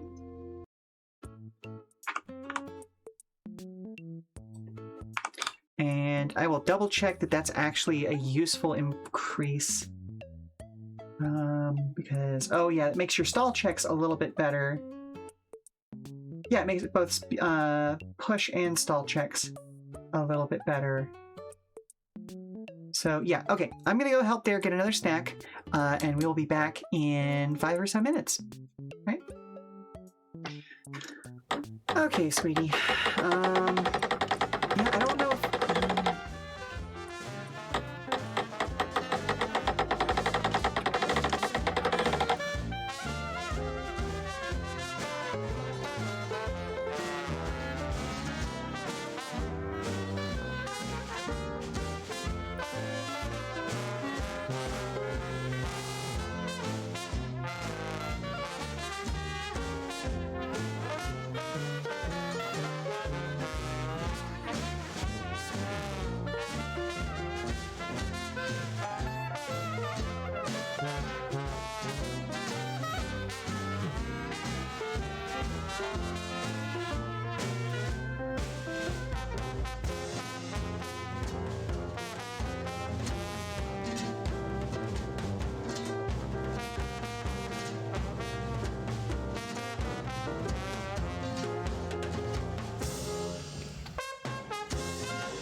everybody.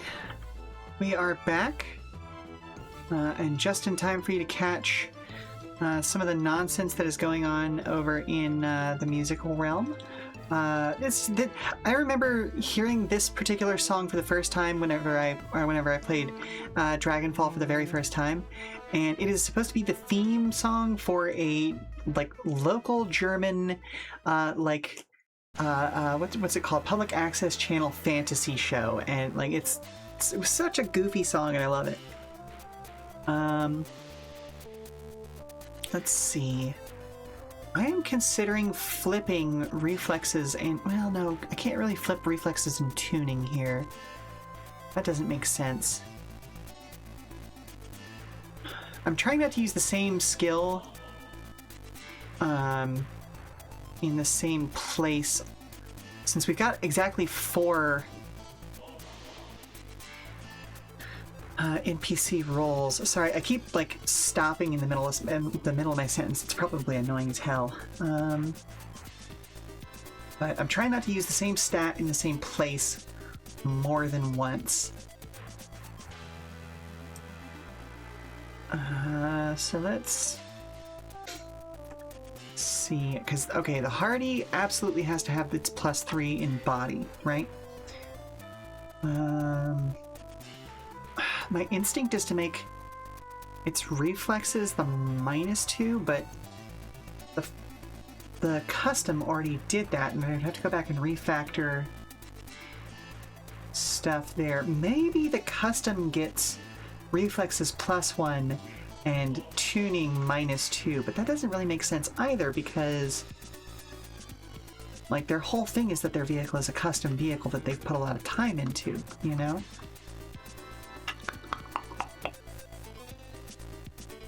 Or maybe their tuning is bad because of the fact that they have customized it so much.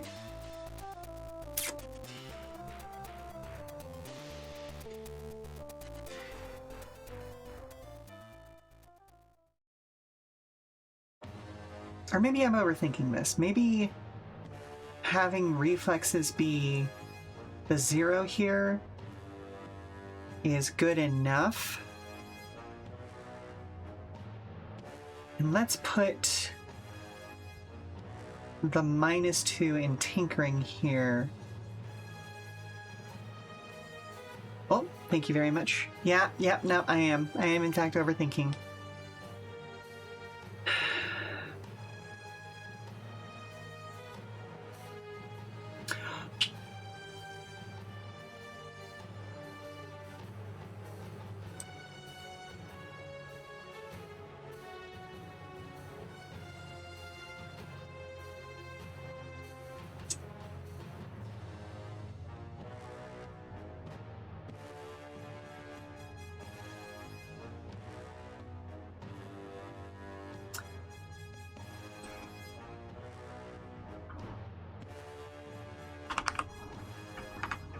I do think I'm going to switch reflexes and tuning on the custom. And I know that means I'm going to have to go back and refactor stuff, but does that make sense though? Hang on.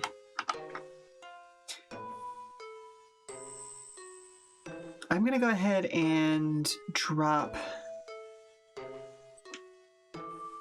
this into the hot rod as well,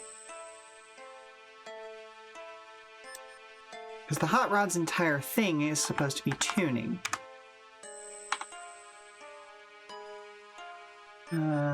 So tinkering being a +0 makes sense for them.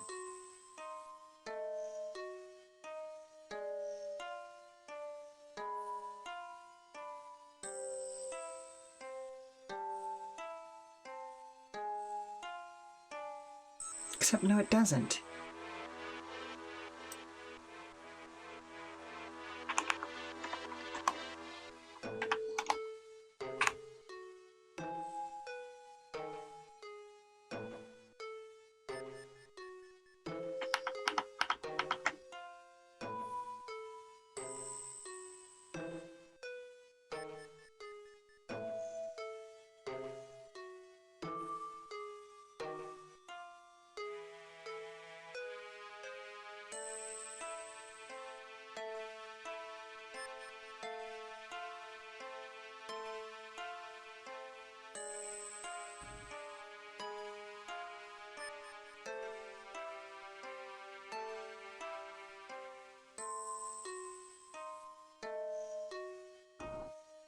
Okay, hang on a second. I need to do something smart here.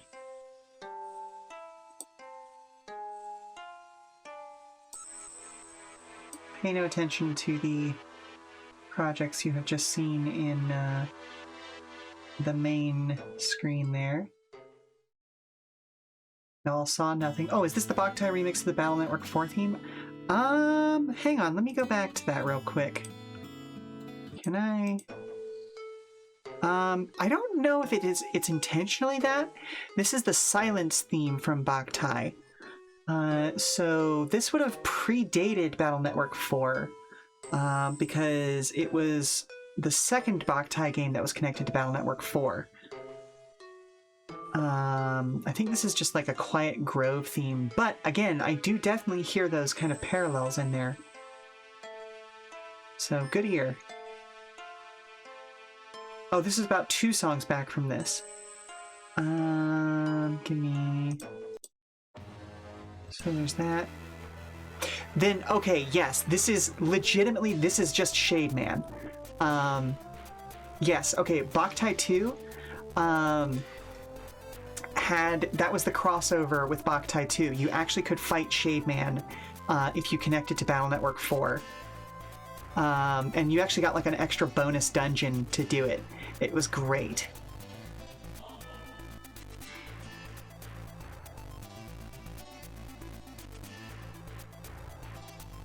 Okay, so then let's go back up to where we were at then. Okay, there we go.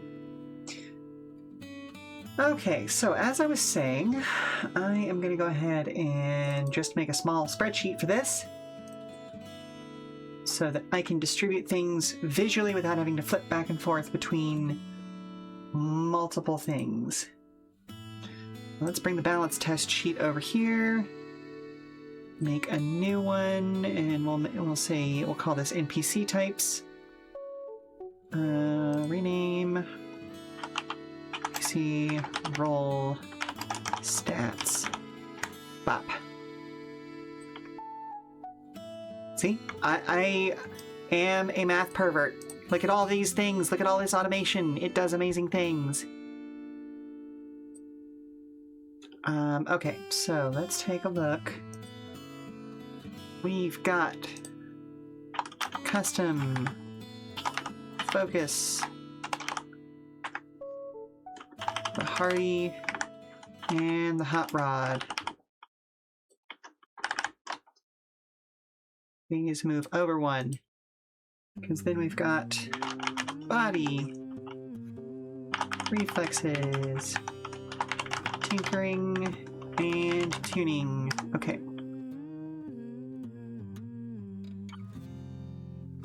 So if we do this as a +0, oh my goodness.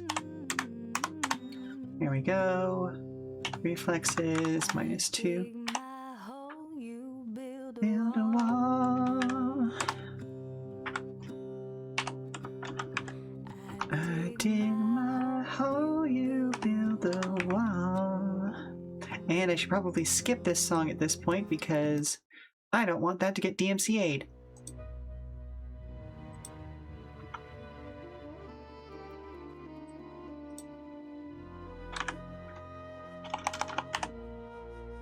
Oh, wait a minute. I can just do the smart thing. Okay, so... Da da da da da. There we go.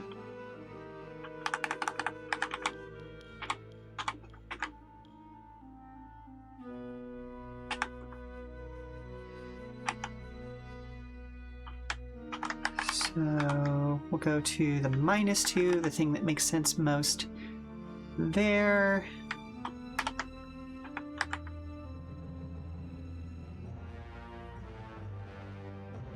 Oh no, except we can't do reflexes -2 there, even though that makes the most sense. You don't think your game is going to end up that crunchy, and that means I can't use the dice pooling system that you like. Aw, beans! Well, no, hang on. That doesn't necessarily mean you can't. I'm just going to keep it for now, but you're preparing yourself to cut it out. Okay, so one of the things that I had to learn early on in my creative career was... Thank you very much for the hydrate meat stick. I did need that.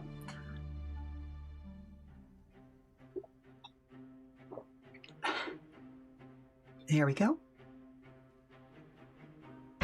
One of the things that I had to learn was a phrase called "kill your darlings," which, what? Ow! Thank you very much, Basti. Which basically ties back to the idea that this may be your favorite idea in the entire thing, but if it doesn't gel well with the rest of the work, you have to remove it.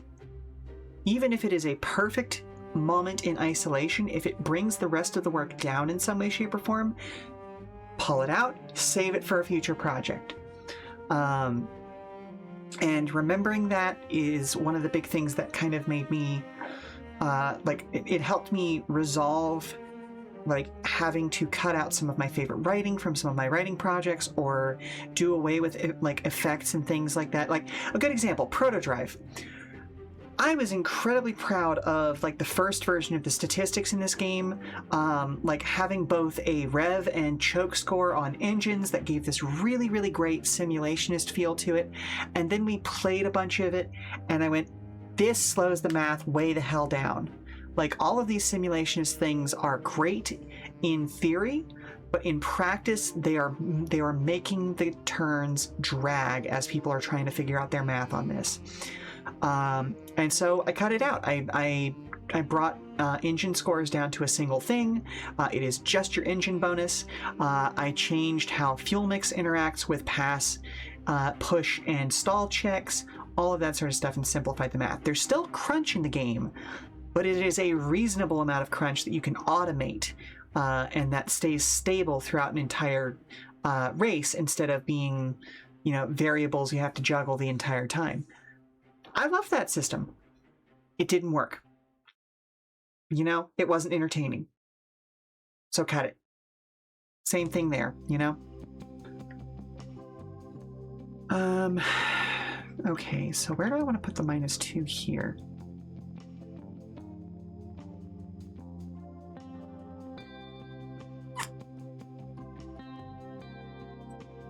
You know what?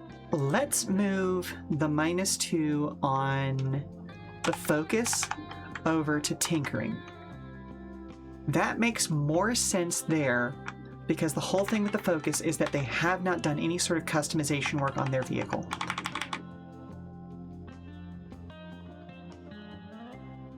So let's take another look at where... Oh, goodness gracious, we're going to put the tuning...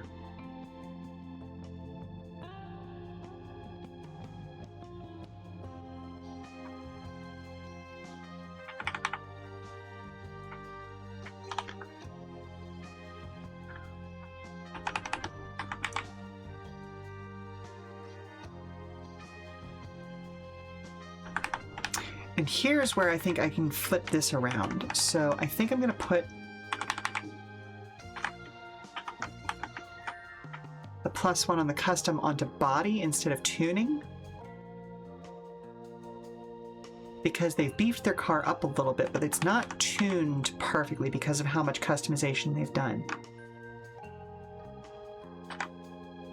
Oh, but that...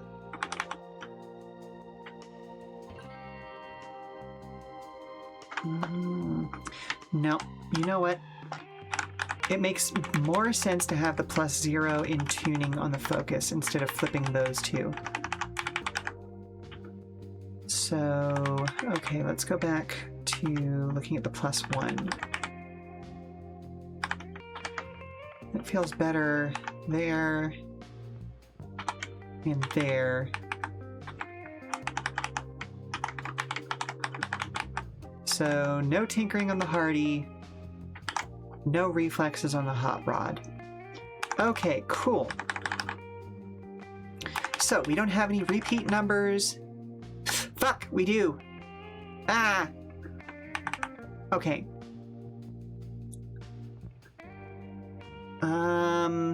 Shit.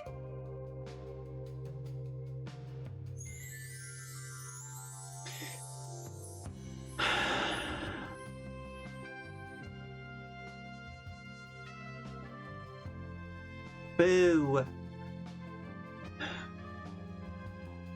Because we've got repeat numbers here.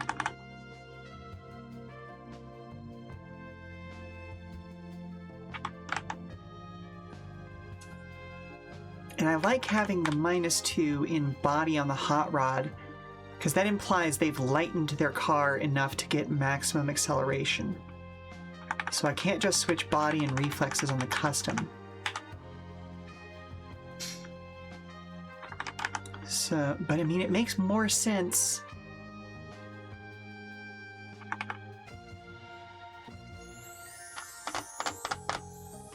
So I guess what we could do then is put the +1 in reflexes and the -2... Oh, no, not that. In tuning, and that kind of helps. That reinforces that idea of like, oh, the custom has a whole bunch of extra stuff on it, but its tuning is garbage. And I like the Hardy not having great reflexes, so it keeps the -2 there. So we're good there. We don't have any repeats there. We don't have any repeats there. So, just to kind of do a sanity check with the other designers in, even the non-designers in the chat, does my logic make sense here? So the custom doesn't really have any bodywork done. It has, the driver there has okay reflexes. Or do we want to flip?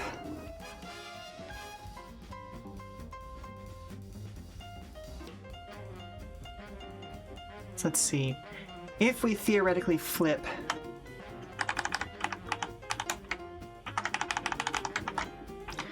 these, like if I go bop to bop, and then bop to bop, then I would need to do that, which changes where that can be. So this one's clear across the board, this one's clear across the board. I flip those two.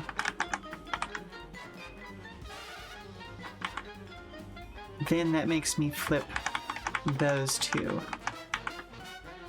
No. That feels more correct to me. So the custom doesn't really have much custom bodywork, has okay reflexes, has a shitload of tinkering, but then as a result has bad tuning. The Focus has a little bit of bodywork done because they want to protect their car. They have extremely high reflexes. They have garbage tinkering and no tuning. The Hardy has a lot of bodywork, terrible reflexes because the car is so heavy.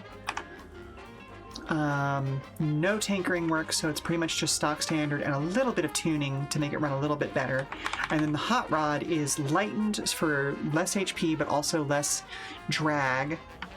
Has basically no positives or negatives in reflexes. Has a little bit of tinkering.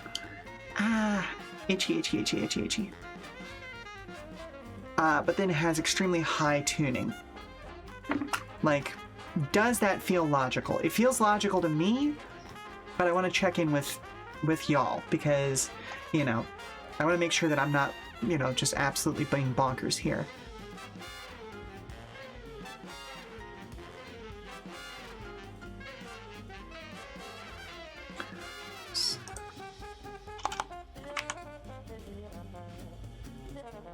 Use +3, -2 tuning. Which means its tuning now stays at that -2 all the way across the board.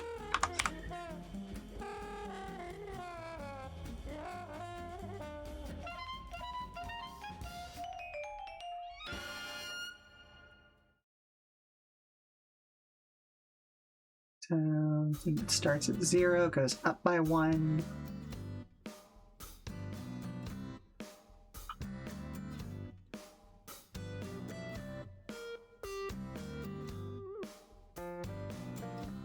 You're a bit lost in the terminology, but you think not having much bodywork done is interesting as a narrative choice.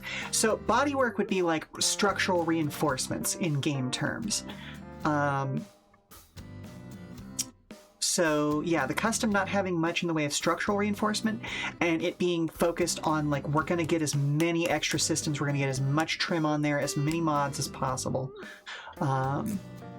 The focuses focus on like, I'm going to drive as well as I can.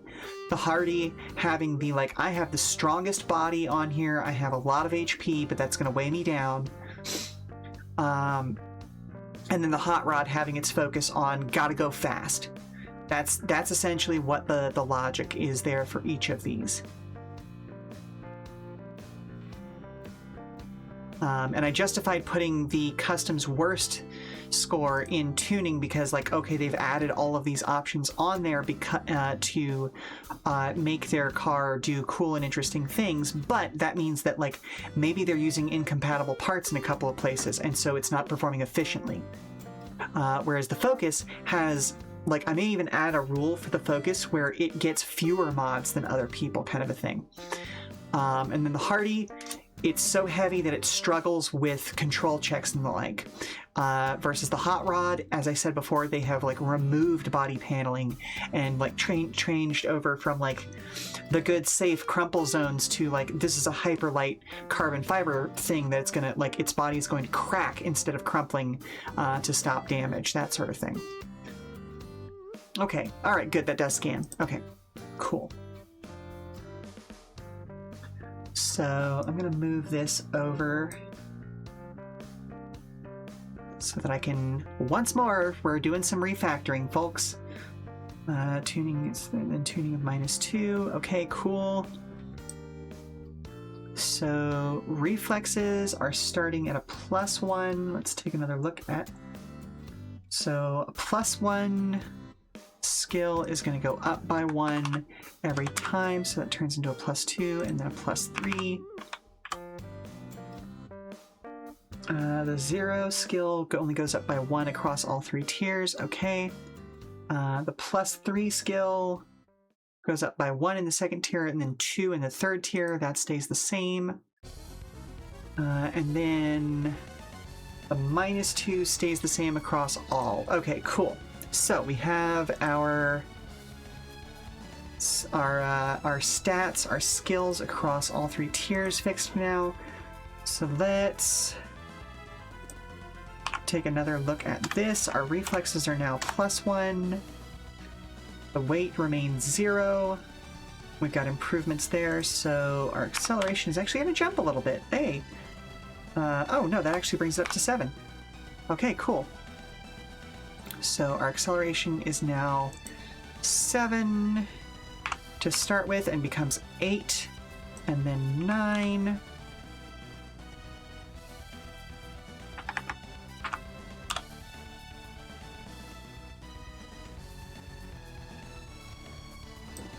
Now, do I want to bump this guy's weight to kind of counteract some of that?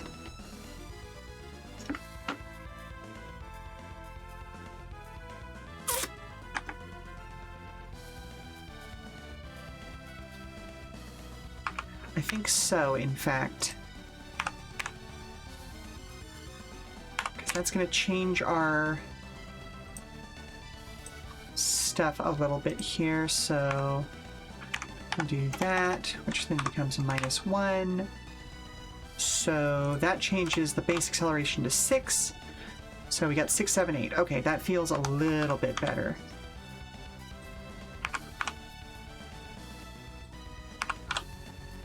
And the wild thing is, folks, this is a simplified version of the math that I've done for player characters, because this is stuff that's like just supposed to be very quick maths, that doesn't get changed too terribly much. Okay, so we now have a -1 in here. So reflexes start as +1, +1. I'm gonna leave that there. So ultimately, the handling on this remains a -1 at the base score, but then improves slightly now. as the tiers go up, because, okay, so we're going to say, yep, -3. So yeah. Oh, wait, no, it actually starts as a 1 now. Heck yeah. Because those two cancel each other out, then we have a -3 plus 4, so it's actually going to be a +1, and then a +2 and a +3. Okay, cool. Drag is made up by the body, so half of 0 remains 0. So that looks like it's not going to be really affected. Okay, cool. That didn't change, actually. And then fuel mix is your tuning plus your intake and exhaust bonus. Here's where our major change is going to happen. So we're going with a -2 now.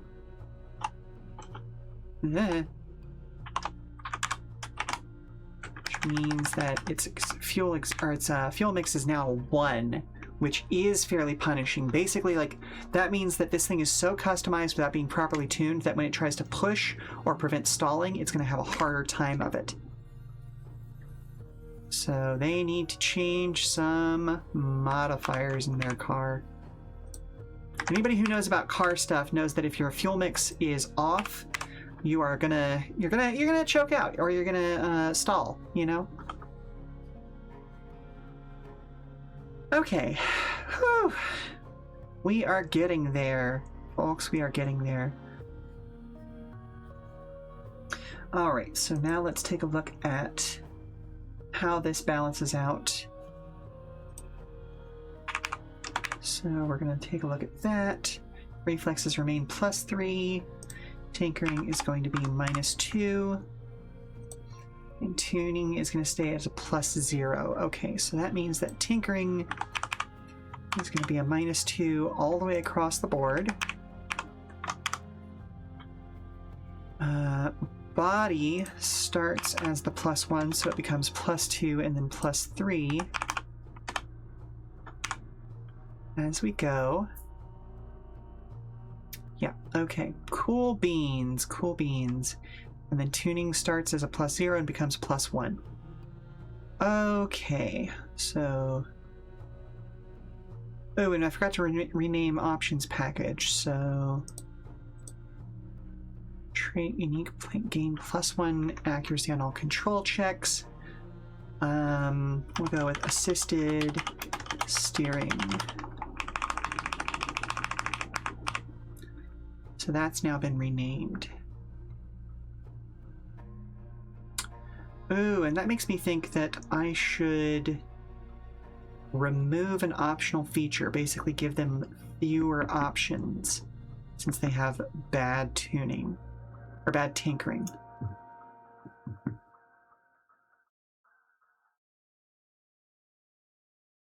Or do I give them an additional base feature that says they should take 1 fewer mods?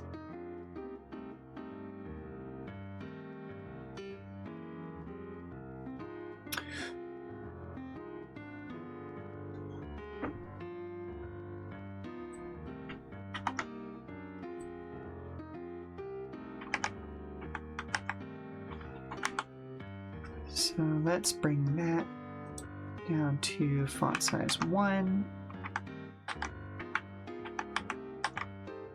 And normal text, font size 1. We bump down from there, put that in, whoop.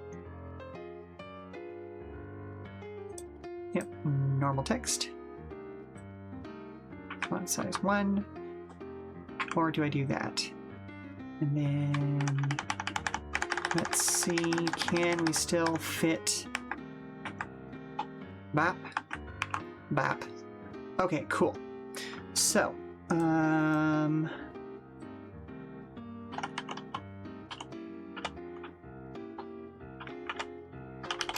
limited customization.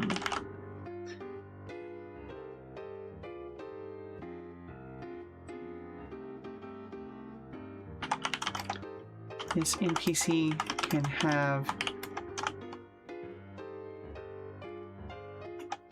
2 optional features at most.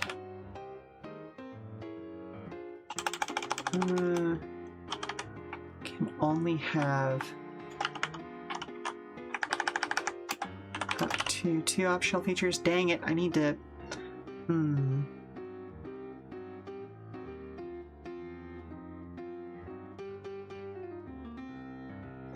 I don't like that that's bumping that down so far. Hang on. Oh. Can you tighten that up? Okay, that did nothing.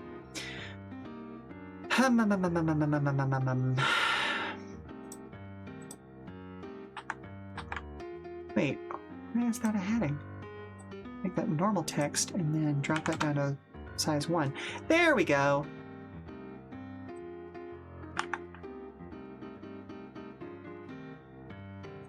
And if we make that normal text size, and then bump that by 1, maybe 2.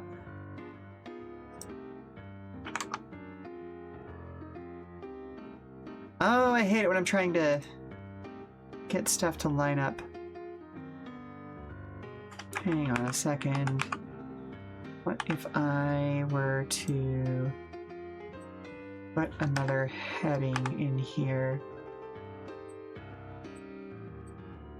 Is that heading 4? Let's turn that into heading 4.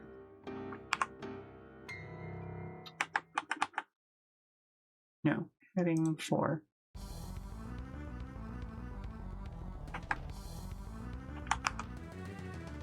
Boo!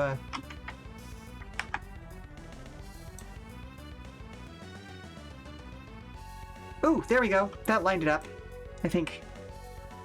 Yeah, it did. Okay, good. Good, good, good, good, good, good, good, good.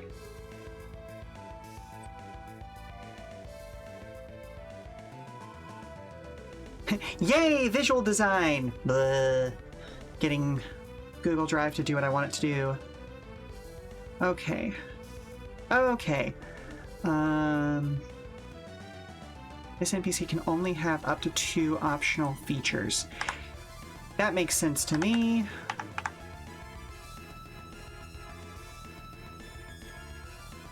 I hate leaving a single word hanging off the end there, though. True, GDocs is very stubborn about layout. But hey, at least it's stubborn about layout, but in a way that's consistent, as opposed to like, oh, I don't know, Office 365.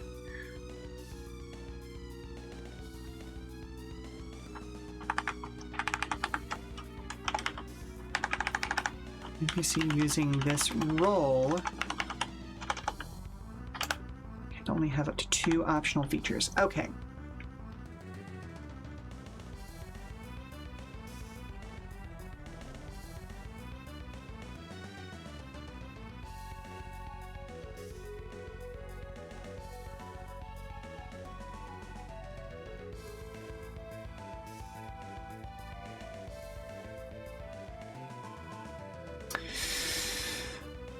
That may be too limiting.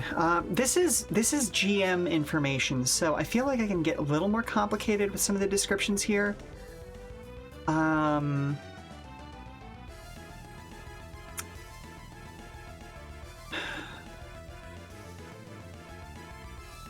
So the custom can kind of maxes out at 5. When this may be. No, this may be it, because most NPCs should have up to 3 custom features. So this having 1 less at maximum is that makes sense. That makes sense. Okay.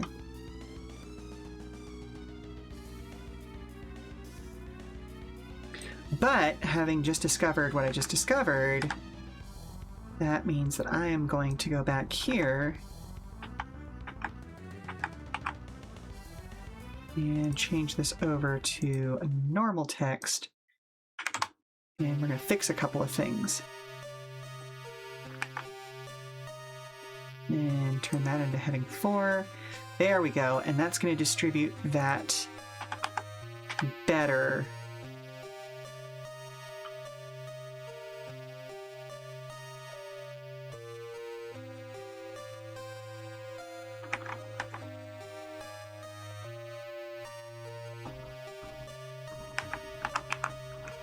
we'll bring that up. And then actually, well, no, it's an easy fix.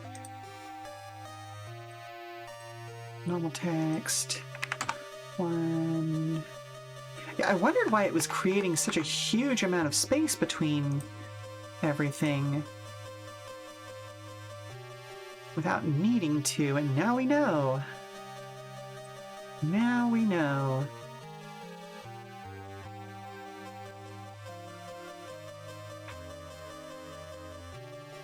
So that should bump up to, what did I use there? Is that a 2 or 3? That's a heading 3.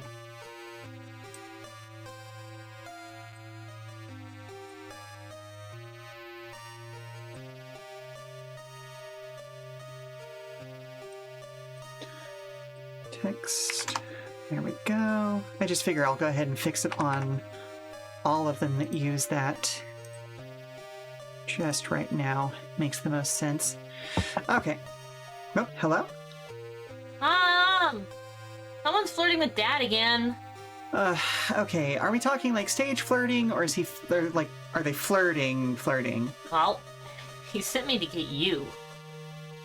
All right. Give him the sign. I'll be there in just a couple of moments. All right, folks. I am gonna go save V from whoever is trying to assault him on stage right now, because my pretty boy is just ever so attractive. I mean, and I say that in an annoyed way. He is. I mean, I had 5 kids with him, but you know, that's audience. Know your place. Stay behind the line of the stage, please. So, yeah, we will be back in 5 minutes. Yeah, exactly. Don't touch the cabaret performers. No touchy. You know, if you want to negotiate that with somebody, that's a different story, and it doesn't happen while they're on stage. Anywho, I will be back in 5 minutes. We're going to run a commercial while we're away, and we will be back. But yeah, we'll be back soon. All right, so talk to you soon. All right, who is it today? I know Sally just got off her band, but she should know better by this point.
Welcome back, everybody, and I hope you have a good day, Caster. If you're still hanging out in the chat, either way, hope you have a good day. And again, I'm just going to go ahead and shout out Caster again because of all the great work that they do. Go check out their channel. They do great stuff. Okay, let's see. So, hello, Voldaris. Welcome, welcome, welcome. And thank you very much for the coin toss.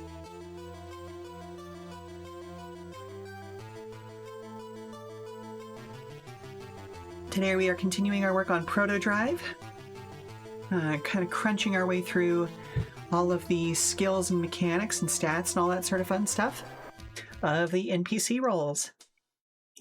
Since I've got a better system worked out for it now, I'm hoping I can get through both the Hardy and the Hot Rod fairly quickly in this next segment. Yeah.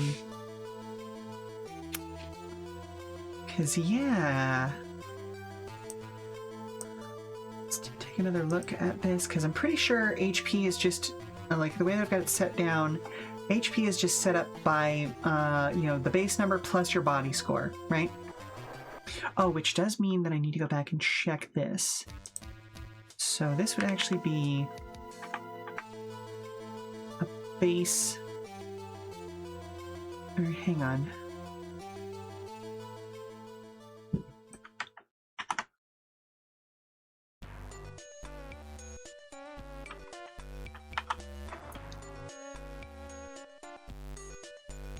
So it starts off as a base 11, then goes to 12, and then 13,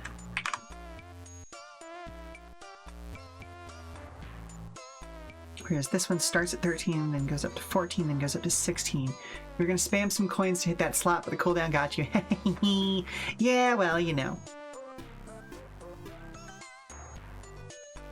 Okay, and then heat cap. Ooh, I didn't check the heat cap.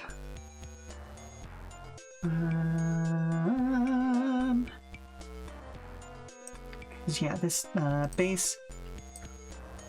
So this is just going to be 10 plus body, yada yada yada yada yada yada yada. Let's go check the driving modifiers. Handling, fuel mix, drag.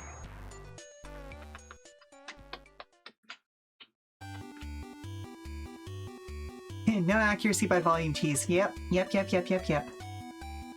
How in the world? I know I standardized it at some point. Base statistics. Okay, there it is.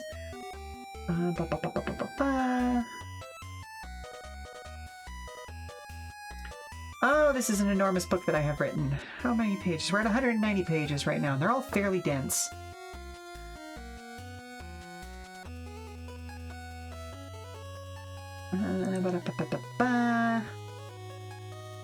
Yep, okay, I was right. +1 hit point for every body.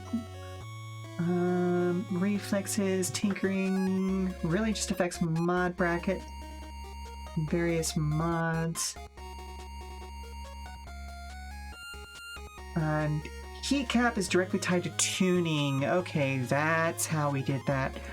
Okay, so that being the case, that's 10 plus body, base 12. So 12 plus tuning. Just so I remember to actually deal with that every time we go through this. So you have a heat cap of 10 instead of 13. Which means its heat cap stays the same at all levels instead. We've refactored, anyway, I hope y'all are doing all right today. You're both enjoying and hating the cold front that moved in, yeah. We've had our first few snow flurries of the season up here. And so that's nice. Okay, so we start at that, and then it goes to 13. Okay. But I am staying nice and toasty warm. My office is a balmy 74 degrees Fahrenheit, and translate that to Celsius. Actually, hang on, 74 Fahrenheit to C would be just about 23.3 Celsius. So it's a nice comfy space. I don't need to sit underneath blankets or anything. Well, not important right now. So let's go take a check at the Hardy. So yeah, tuning starts at 13 and then goes to 14 and 15. Okay, that makes sense for that then. Good. Okay, HP is climbing in the way that we expect it to, so let's take a look at the acceleration now. Dang, that's too hot for me. You get that heater at 60. Listen, I don't wear very many clothes, if that wasn't fairly obvious from where I'm sitting. You know. And on top of that, I grew up in a swamp. So, yeah, like that's a comfy level for me. Not too hot, not too cold.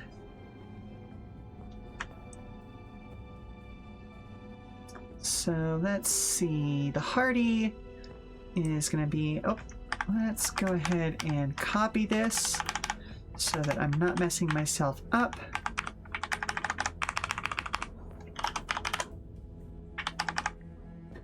So we're at -2.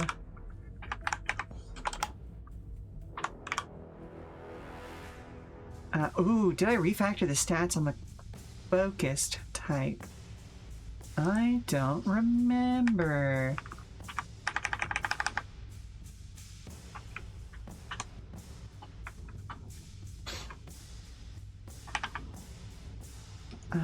And then weight is going to be your negative. So I'm going to do the Hardy at weight 2. Because it's a thick boy. Excuse you. Currently living in the swamp. Also got that good timing for Battletech music. Yeah! Oh, you'll get a kick out of this. I just went and did a trip to my local, friendly local gaming store, and they had just gotten in the Battletech Gothic salvage boxes. I picked one at random, and I got the Gothic King Crab. It is so cool looking. Pretty much the only other one that I want, like, I deeply must have, is the Battletech Gothic Marauder. But most of them look pretty great in my humble opinion. Oh, I should do a post about the paint job one of my friends just did for me for my entire Battletech company.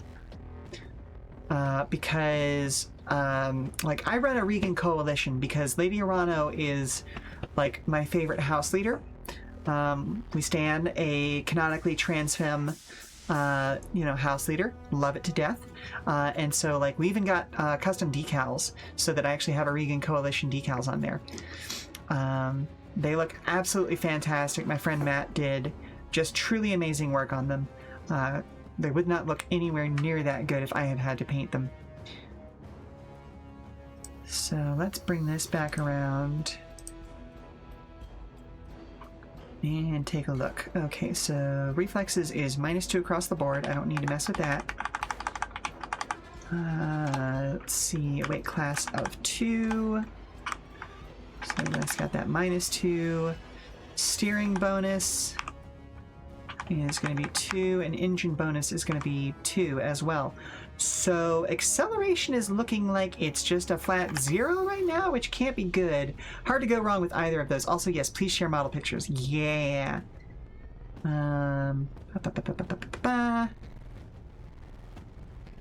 Okay, this is a chonky lad.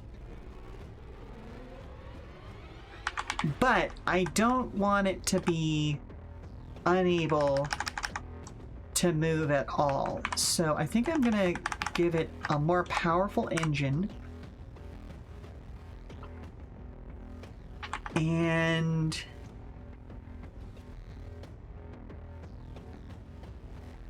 or do I want to drop its weight to 1? Because I feel like that's... Okay, the standard steering bonus makes sense here. So that'd be a -3. So that's going to mean it's fairly slow. That would give it a 3 acceleration there, I want to say, because we got 6 in the positive and 3 in the negative. So yeah, that would be acceleration of 3 pretty much across the board. So it's pretty slow.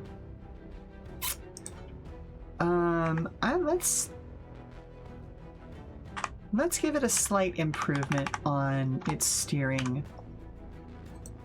Just to bump it to 4 acceleration.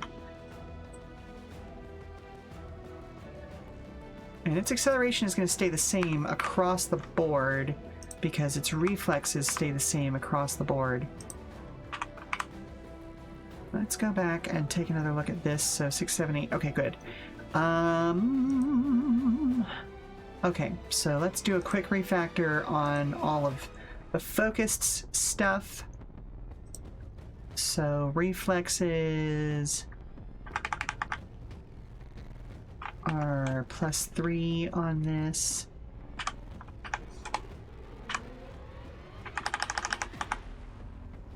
Its weight is -1. So that becomes a positive.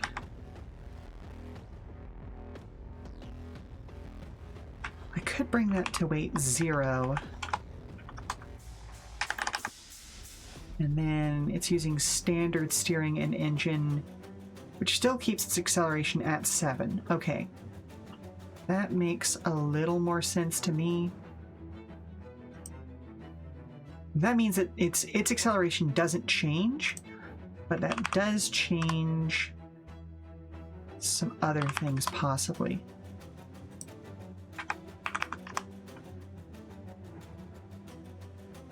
So let's take another look at its handling. This is where we're going to have an actual change, I believe. So -0. So improved tires.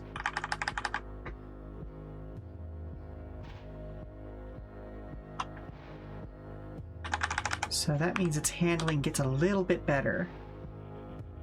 So it starts at a +6, goes to a +7, and then becomes +9 at the end. Okay, there we go.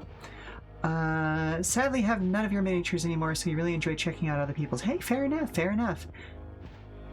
Like, I only started buying miniatures again a couple of years ago. Because of, well, actually because of my friend Matt. Because he BattleTech is his hyper-focus, if I'm being completely honest. And he's aware of that fact. But I hadn't been in a position to play with him for quite some time, and more recently we've actually found time to play again. So I started buying miniatures again, because, like, okay, well, I want to have my own minis to play with. Because, like, that's just nice, you know? And again, I was just very lucky that he had some time that he could actually paint my little company. Yeah. Yeah. It's a good hyperfocus. Yeah, he's a pretty rad dude. He's one of my oldest friends. I've known him for closing in on... Oh, goodness. 17, 18 years now, I want to say. Maybe 16, somewhere around there. A while. Oh no, not delete. Edit. Okay, so half body score. So that's actually going to start as we're going to round up, so plus the brakes. Slight improvement on the brakes. Or do I want to be punishing about that? No, I'll leave that as is, and slight improvements on tires. Actually, let's regress to the mean here. So that we have 6 as the starting drag here. And then because the body score improves, that it means the drag is actually going to get a little bit worse as we go through.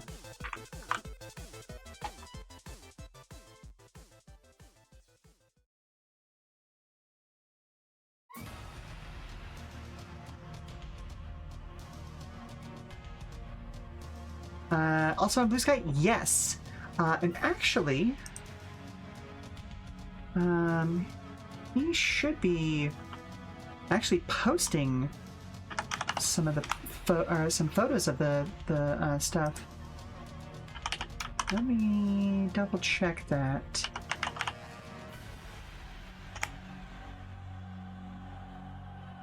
And of course, it's being super weird for me right now because of the fact that I'm streaming. Deadline. I don't remember if it's at Deadline Designs or what. Or is Blue Sky just having a moment right now?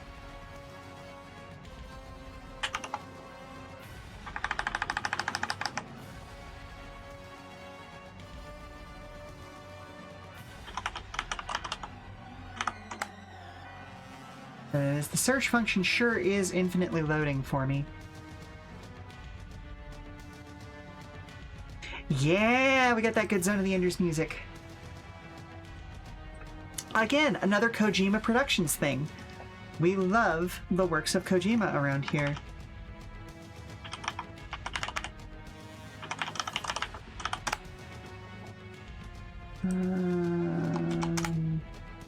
No result for that. And then we're going to adjust the tuning. Oh my goodness. Hang on a second.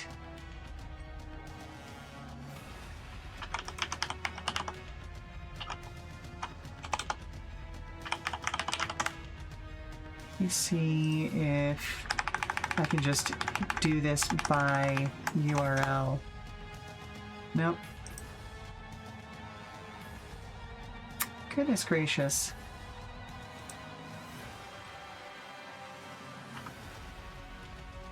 So, deadline.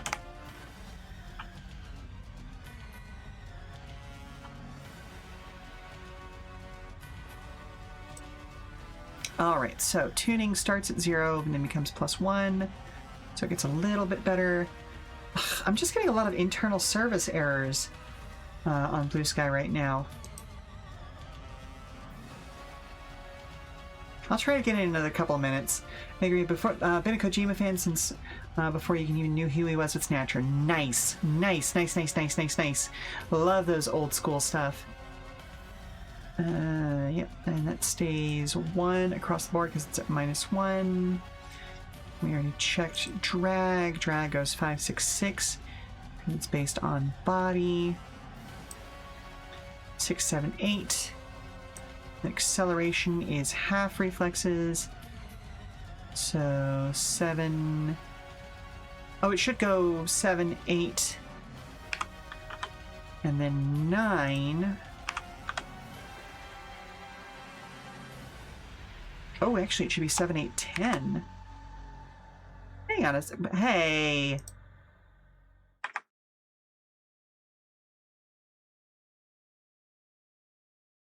That's a problem.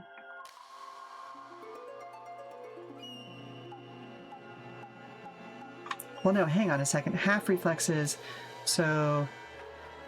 Oh, I messed up. Okay. Oy, okay, so if it's half reflexes, half of 1 is 1.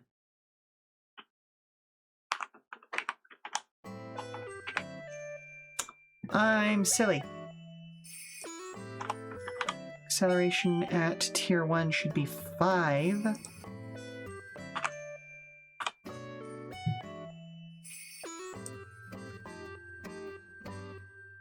No, wait, what? No, that's the wrong...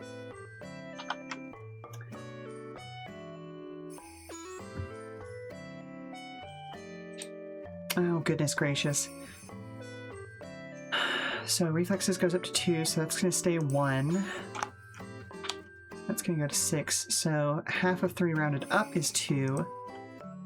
So it goes up to 7 at tier 3. Here, we have reflexes 3, 4, 6, so half of 3 is 2.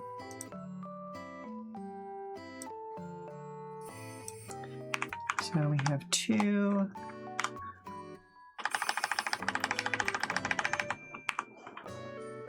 And yes, I know half of 3 is not really 2, but it's half rounded up. So it starts as a 6, and then half of 4 is still 2, so it stays at 6. And then half of 6 is 3. So that turns into 3 plus... Okay, so looking at acceleration of 7. It's not linear because it's half reflex. Blech.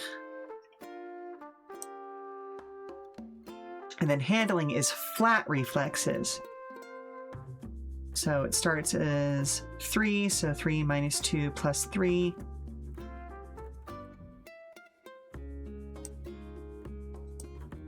Which still isn't correct because that would mean that that is 4 because it is in fact a minus 2. And that would be 5, and then that would be 7. Okay, those numbers make a little more sense now. 1, 2, 3, 4, 5, 7. Okay, now we're making some sense. And then drag is half body, round it up, so that becomes body of...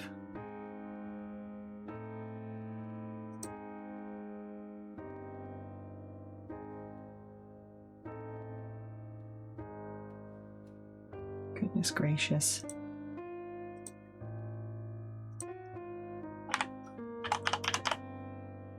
We're just going to start by renaming that, but I can double check things.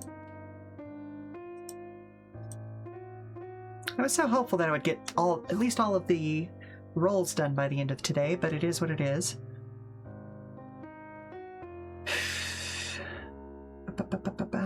Let's see, so drag. Half of 0 is 0. So on the custom, that comes down to 5.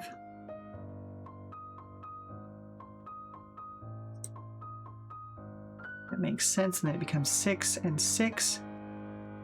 Okay. And fuel mix. -2. Plus 3 since it's the custom, so we got a fuel mix of 1. Okay. Acceleration is half reflexes, so plus 2, and then it becomes plus 2 because half of 4 is actually 2. And then at 6 it's now 3, so acceleration becomes 7. Okay. Handling is flat reflexes, so it starts off as a plus 3. -2 becomes 1, and then plus 3 again becomes 4. So 4, 5, 7. Okay. We're good there. Drag is half body. So this is now a positive 1. So we're actually looking at 6 there. As the base drag, okay. 6, half body remains 1, so it's going to stay 6.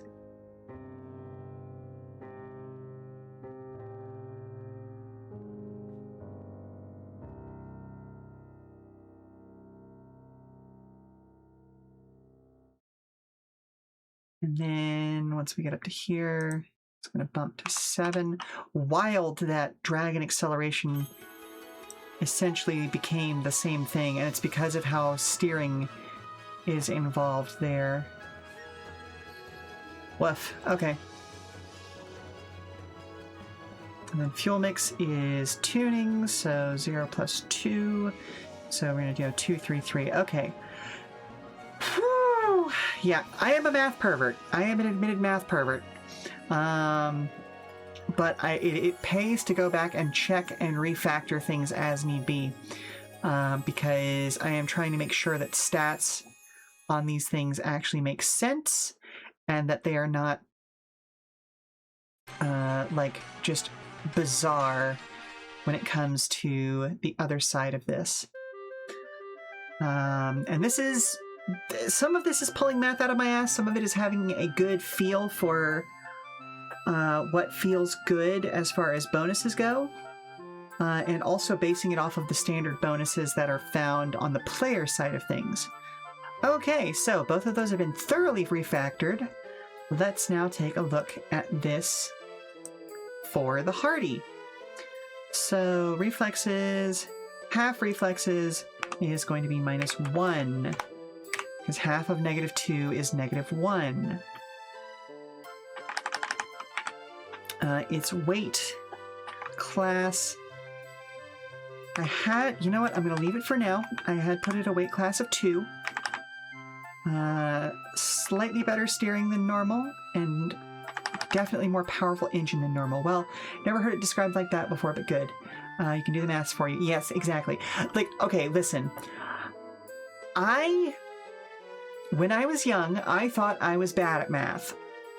Turned out that my math teachers were bad at teaching me math. And once I found that I could actually apply math to real physical things and things I found interesting, I was suddenly very good at math, because like there was math that I was doing reflexively, like in the back of my head. I just didn't realize it was math.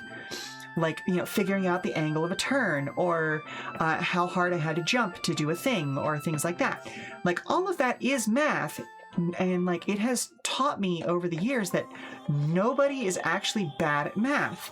It's just you had a bad math teacher who didn't teach you that, like, you can apply these numbers to specific things and make them interesting, and that you're probably doing it all day, every day without realizing it. And so, like, once I figured that out, I suddenly could apply those skills in ways that were, like, actually made sense, and that's what I'm doing right now. So that's why I describe myself as a math pervert, because, like, I love doing all of this sort of crunch and figuring out, okay, what actually works and what doesn't. But that's because I know it's fun now. And that this allows me to very quickly, like, once all of this crunching is done, it's done, and I don't need to worry about it again in the future. And like, it is going to allow me to have fun with my friends, and hopefully allow other people to have fun with their friends playing this game incredibly easily, having had all the math done for them, you know. But you know, that's where I'm at. Okay, so on that note, let's see how this works out. Because if I bring that to there, so we've got a -3 and a +7 actually on here. So that makes our acceleration 4 across the board.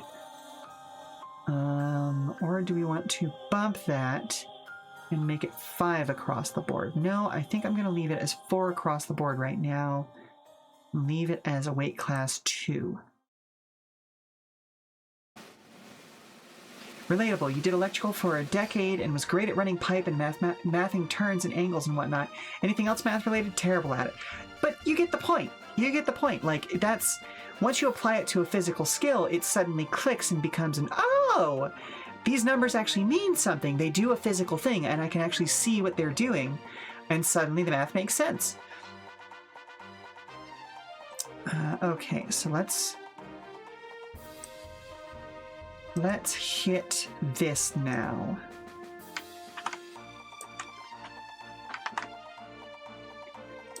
Okay, so reflexes are going to be at a -2. Weight is at a +2. Steering bonus is, I think we did give it a better steering bonus, so -3 is what we did there.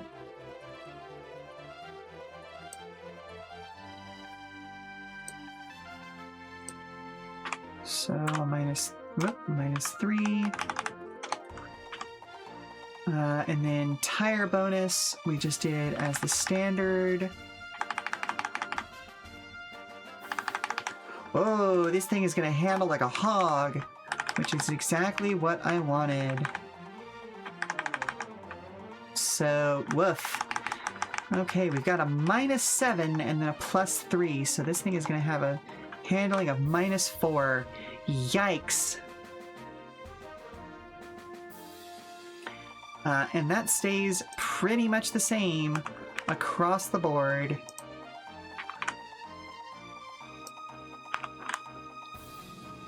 Because, yeah, those reflexes do not change. So, okay, let's bring drag down here. So it's got the standard tires on it.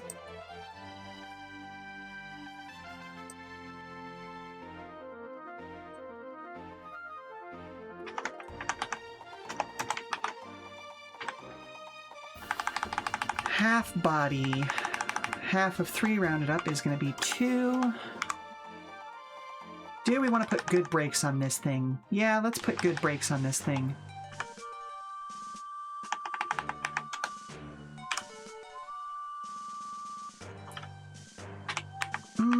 No, we'll drop that down because that high of a drag, when I know its drag is going to get a lot worse as it goes, is going to be pretty bad. Okay, so let's see. We've already got a drag of 7. You know, it would actually make more sense for this thing to have actually kind of bad brakes because of how hard they're having to work to bring its speed down. And it does have the standard tire bonus. Yeah, okay, it's got the standard tire bonus, so... Excuse you. We're working on drag up here, thank you. So, having 6 drag to start with, and then that's based on half body, so it stays the same at the second level, and then becomes drag 7 at the top end.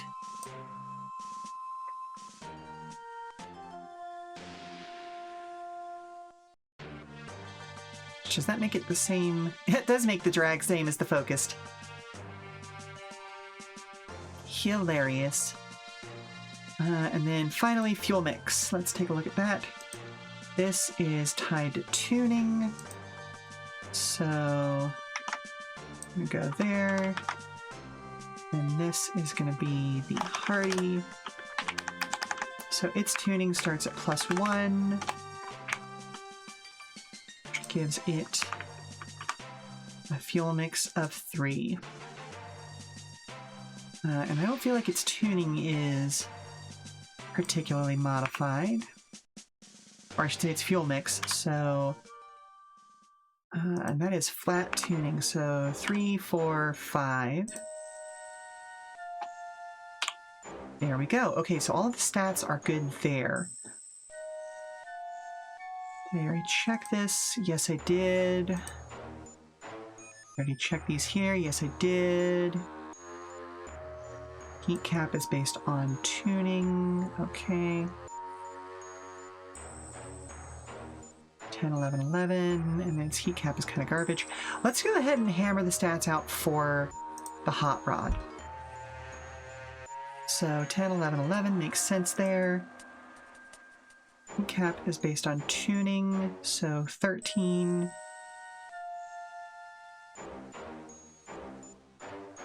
Oh, I didn't... Okay, we gotta modify that. So it's at the -2, its reflexes are 0. Tinkering is going to be +1, which is basically meaningless here. And tuning is +3. Okay, so body is going to stay the same across all 3. Reflexes improve to +1 and then stay there. Tinkering gets a little bit better as it goes to tier 2 and then tier 3, but again, that's kind of pointless. Although I may do a thing where at tier 3 it gets 1 bonus. Oh, or should I change? You know what?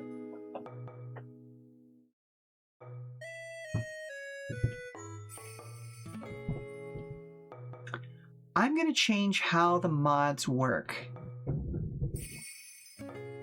No, that doesn't make sense. No, that doesn't make sense here, because I already added a thing there. I may give the hot rod a base feature at tier 3, where it gets one bonus mod. Let's see. Yep, reflexes stay the same, and then tuning. It starts at +3, goes to +4, and then becomes +6. There we go. So, HP is actually going to be 8, and stay that way across the board, because its body is at -2. The heat cap starts there, and eventually climbs up to 16. Wow, it has double its HP as heat cap. That's nice. Let's take a look at acceleration. So acceleration is going to be... Again, we'll start with the focused, because that uses the standard stats there. So reflexes is +0. I am going to make this one -1 weight, because again, the hot rod is trying to go as fast as possible. So... Oh, no, excuse you. We're working down here now. So it gains +1 acceleration there.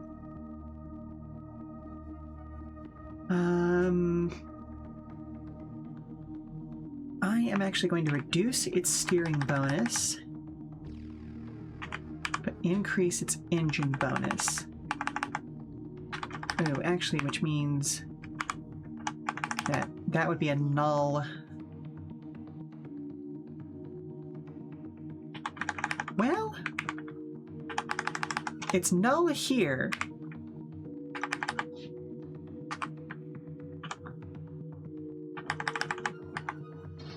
Interesting. So that actually makes its acceleration worse at this level. So do I want to increase its steering bonus? Right, because that makes its handling worse. Okay. Yes, okay, so that's what we're going to do here. We're going to make its steering bonus a little more extreme, and its engine bonus a lot more extreme. So we now have an acceleration of 7 to start with. Let's check the others. So starts and accelerations. Wait, fuck! No! Oh, beans! So 6, and then the acceleration on that is a 4. I hate to interrupt your stream, hello? my little flower, but No, there's you're a fine. customer issue out front. Oh, little issue, big issue, like what are we dealing with? Is this just like a Just basic the former. thing? Just the form? Okay, just a little issue. Okay. Well, stall for a couple of minutes. Actually, no, I can probably take a break now. Okay, yeah. I really want to get at least the statistics done today, so we're gonna go to a quick break, and then I'll be back for the final segment of today's stream. All right? So I'll go to a commercial for 5 minutes, and then we'll be back just as soon as you know it. All right? Okay, so is it a price issue? Is this like somebody found a hair in their soup? Like, what are we dealing with here?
Alrighty, folks, we are back. We are back. And I am having a realization about what this means for this vehicle, because it's going to have an acceleration of 7 across the line. Thank you very much for the hydration.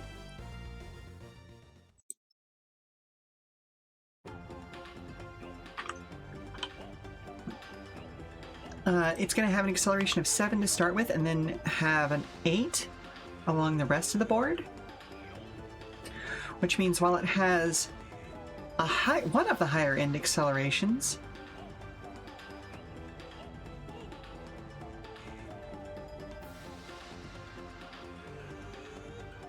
yeah, okay, so the next thing is 7.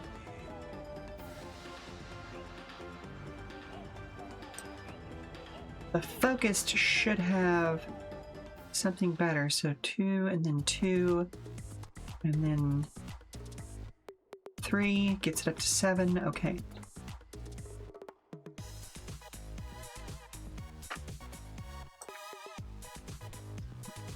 Like, so for some reason, yes. Yeah, always love it when some Golden Sun comes up. And then now we're in Krypton the Necrodancer.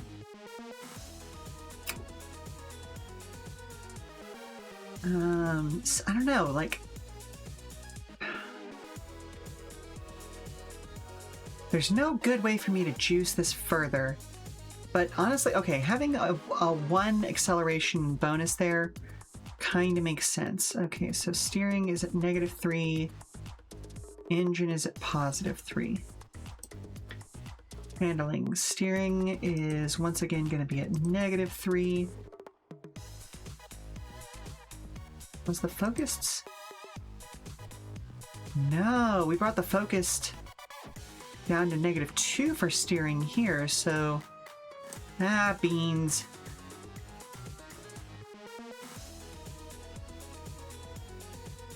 Oh, that's the Hardy. I'm dumb.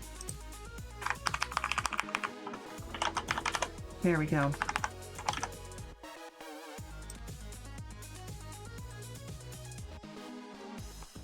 So we got a steering bonus of -3. So, ba-da-ba-ba-ba-ba. And we are going to do the same thing here. So we're going to copy from that.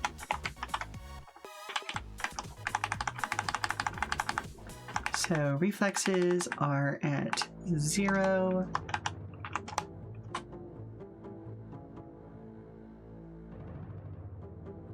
Its weight is at -1, which means that it's adding 1.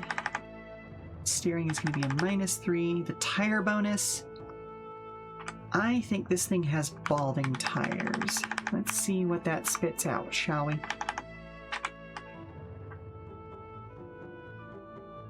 Okay, so it's got a handling of 0. That actually makes me rather happy. Yeah, I like that. That makes sense to me. Go ahead and save on that.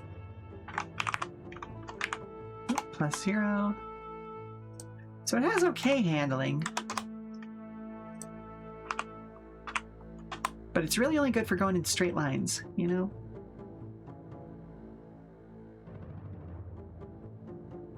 Let me make sure that I actually tracked that correctly. Key handling -4 across the board. Handling is very, very good. Handling is okay. Okay.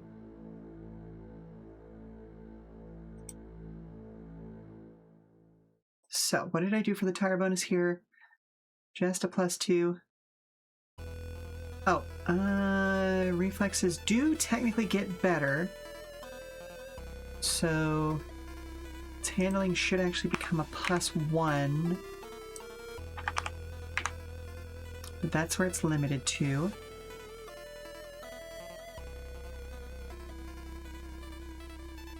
Yeah.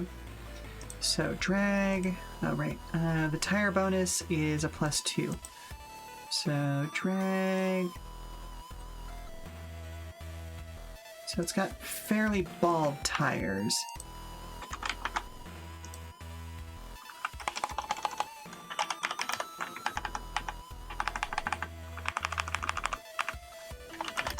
Hot rod. That. The brakes bonus would be +2. Normally, this is half body, so this is going to be -1. So that would bring its drag down to 3.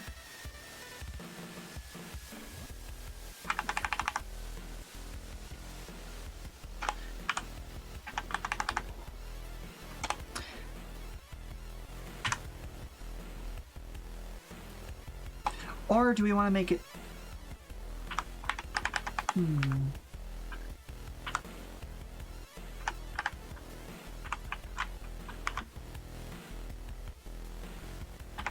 Yeah, I think it having a drag of 3 and essentially having the lowest drag in the game makes sense. Because that makes it very difficult for it to slow down, which is dangerous. Honestly, one of the most dangerous things in this game.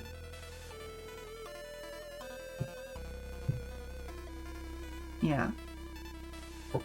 Yeah, that makes sense to me. So... Ooh, and that's going to stay the same across the board.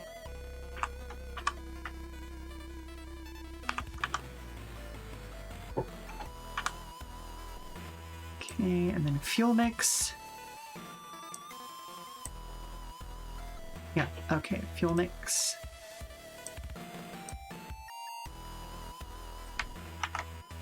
Do that, and then hot rod. So its tuning score starts at a 3.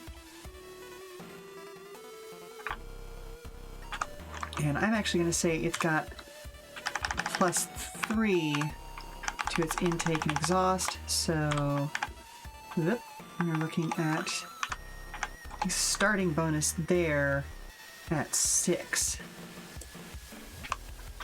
So we're looking at 6, and then 7, and then 9. Because of how that jumps. Okay, cool. So 1, 2, 3, 6. Yep, okay, that all tracks. 5, 6, 6, 3. That all tracks.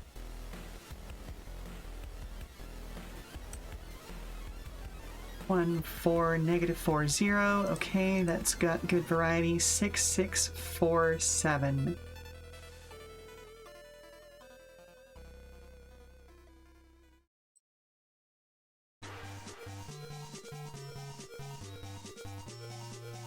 But again, the focus starts at a +2. 6, 6, 7. Half reflexes is 1. 6, 6, 7. Okay, well, you know what? Actually, them having the same acceleration makes sense.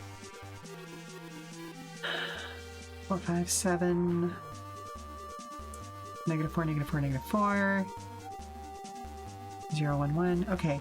All right. This gives us a good spread of skills here. So all of those numbers are taken care of. Let's take a look at the Hardy's. What am I looking for? Transmission. We'll compare it to Bold's basic vehicle, the Brumby. What does your basic transmission look like? Okay, the basic Brumby transmission is an automatic with 0 to 4, 4 to 8, and 8 to 12 gears. So slower than the other stuff we've seen. So the focused tops out at 15. The custom tops out at 14 or 13 if it goes for the automatic. So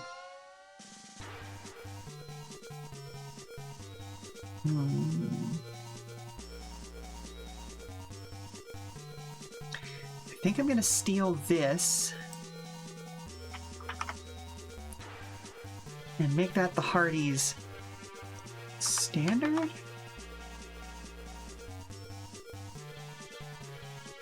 8, 9 to 13.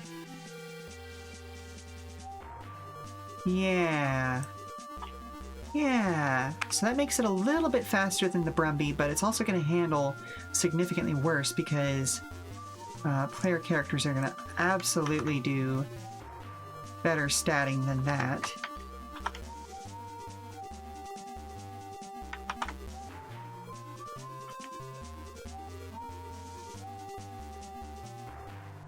Okay, so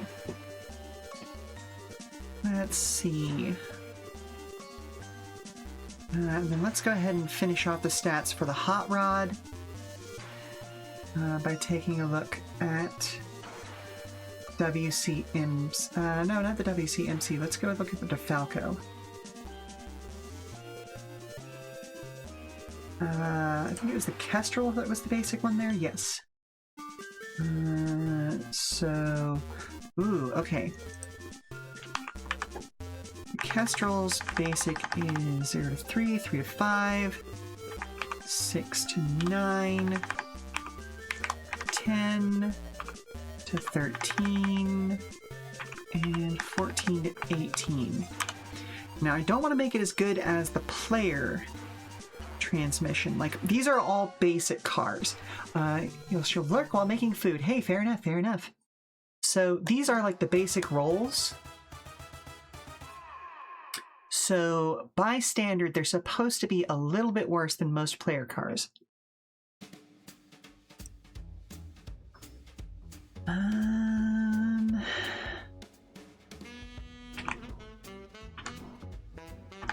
So if we do this, so 0, 1, 2, 3, so 4, 5, 6, 7.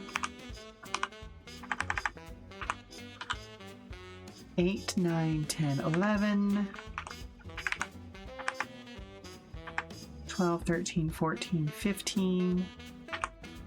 Ooh, no, we can't do that.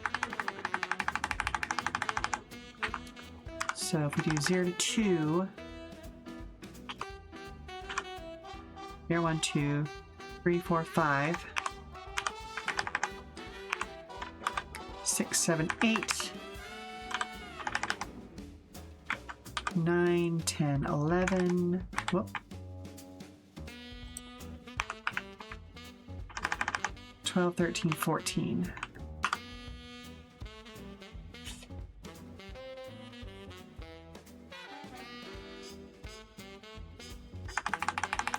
Six, 7, 8, 9. So let's bump at the third gear. 10, 11, 12, 13. 14, 15, 16, 17.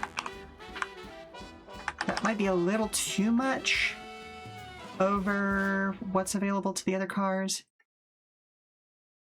Because, yeah, that starts there. 14 for the custom. 15 for the standard. So let's... Well, no.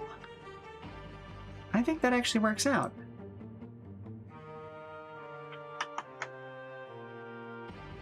Because again, this thing is going to turn into a flaming wreck if they are not careful. And it's just a step down from that. So let me go and take a look at the Micromax. Do you have a transmission? You do not have a transmission. Okay, cool. That's why I need to use the basic transmission for the custom. Okay.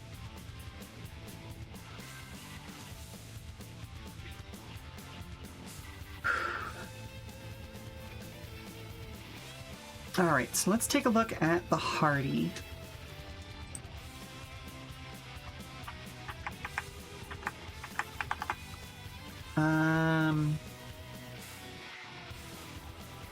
It gains access to the block skill, or the block action.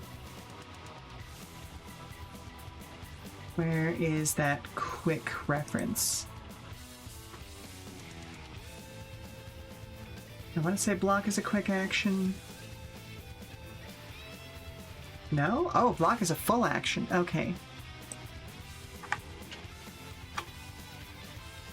Just make sure that I'm actually looking at the right stat block.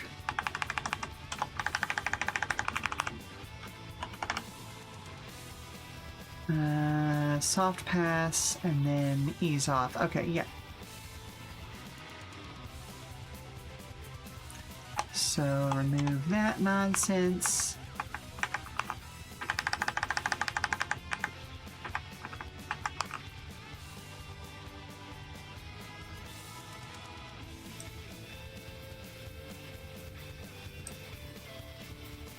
Get rid of that.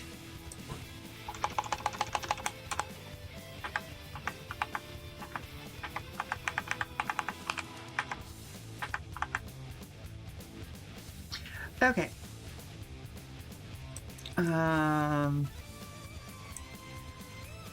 gonna call this Roadhog.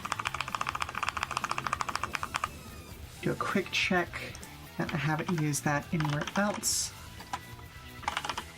Okay, nope, that's the only place I've used that. Let's see, everything else has had at least 2 base features, so we're gonna stick with that.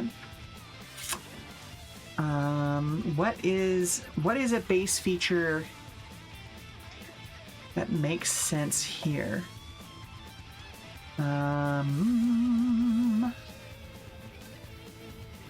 Like, I already have an idea in mind for a mod for this thing.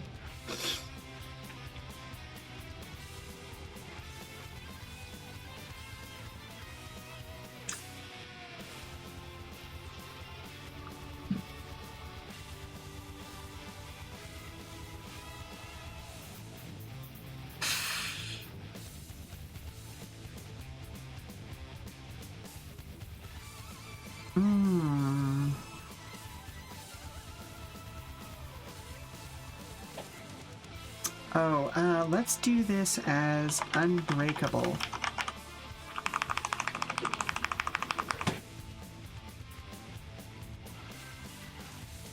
Perfect.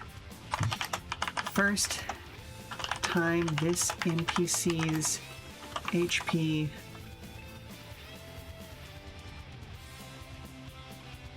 goes to 0 or lower,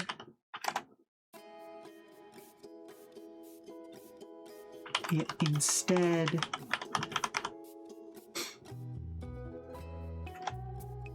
only drops to 1 HP. There we go. Just that idea of, like, it takes a heavy hit and then is just like, nope, I'm gonna keep going.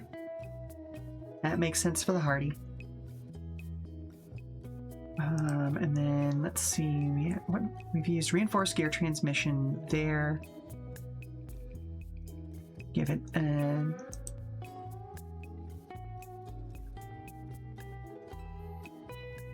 actually, you know what? Let's do aftermarket transmission.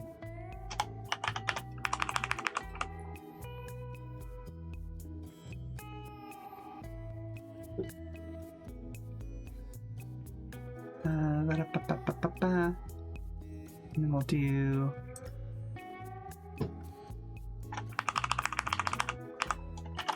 handcrafted transmission there.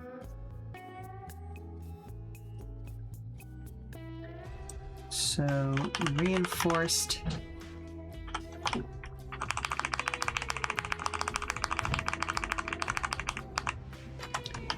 frame. We're just going to make that a mod. I am not going to make that a unique mod.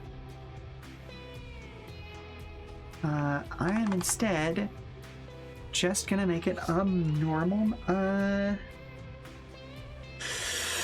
Ooh, actually, let's make it a trait. So that it can't be broken.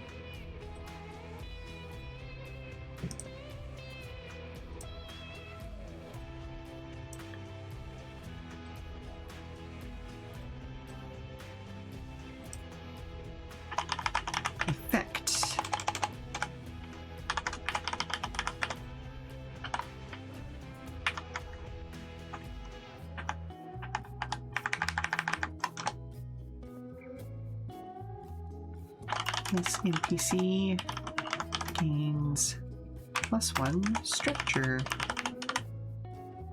And then let me double check. Oh, thank you very much for the hydrate. You are keeping me well hydrated today. I appreciate that, y'all.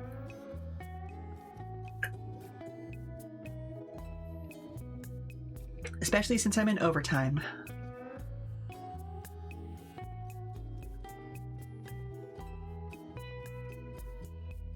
Adding complexity, building NPCs, special classes, roles, templates. Sorry, I'm looking at my what I've got. I always have a copy of this open on a second screen as well, so that I can copy back and forth between the two and find stuff without having to do like a ton of scrolling.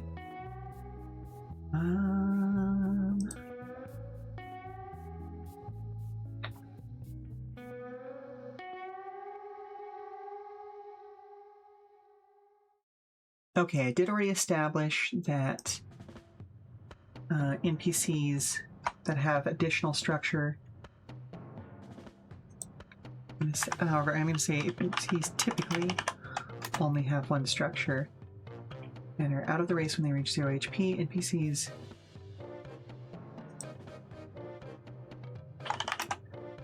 rare NPCs with additional structure follow the standard rules for structure damage. Okay, there we go.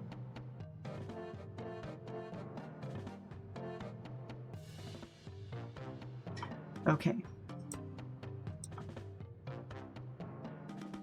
So, the reinforced frame gives us this NPC gains +1 structure. I don't know why that's a heading instead of normal text. Oh, I know why that's a heading instead of normal text. So if I set this to size 1, okay, that's not going to do anything.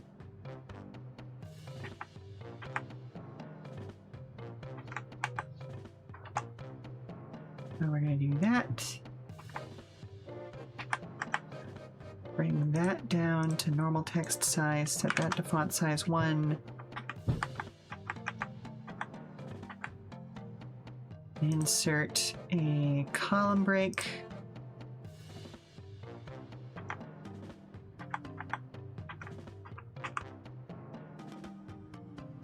So that becomes heading 4. There we go. There we go. Okay, fixed it. And so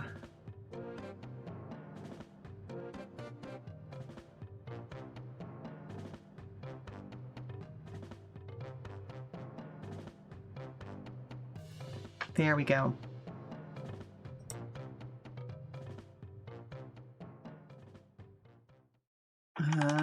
Let's go ahead and say this is reaction trait unique recharges on a 4-up feels right here, because I want it to have like access to this as an ability. We'll make it a 5-up because making it too easy for it to recharge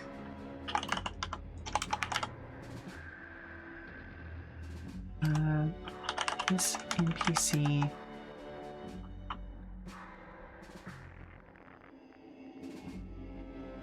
loses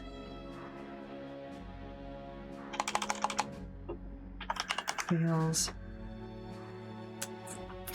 No, the way that I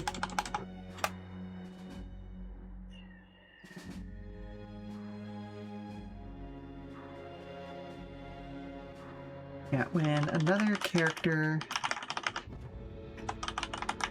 exceeds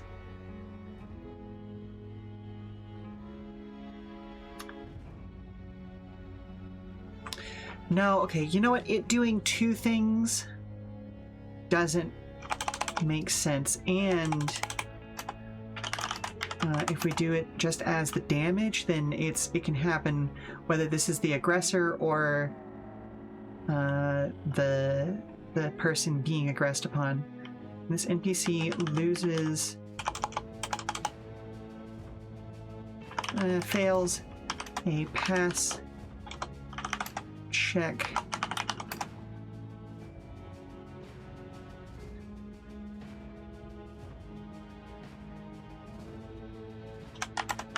Both they and the other character involved take damage equal to the difference in their rolls.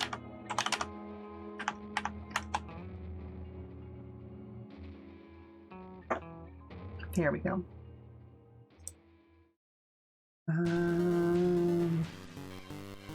Yep, I know that the hot rod is going to get a +1 to the fuel mix. Wait. So I'm going to delete that. And edit this to just be that, so that I remember that later.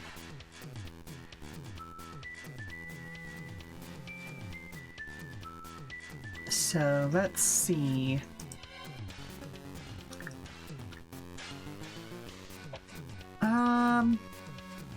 Okay, yeah, giving this the ability to increase its acceleration makes sense.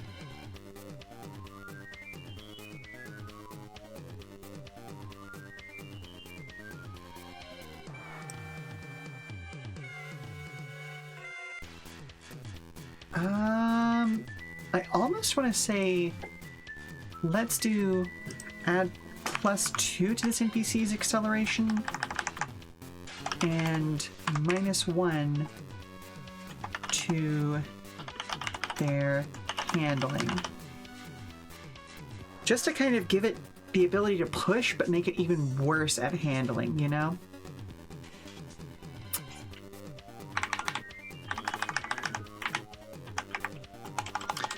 So,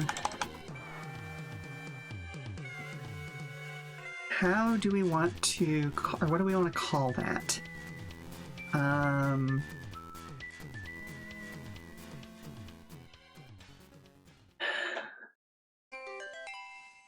Oh, and I just realized that I've had chat covered up for quite some time now. Oh! What song is this from? I have no idea how long ago you were asking about. So was it just the previous song, or was it 2 songs previous? Sorry about that, Voldaris. And yeah, God, how has it been 4 hours so far? Oh, yeah, I know, right? The time just flies.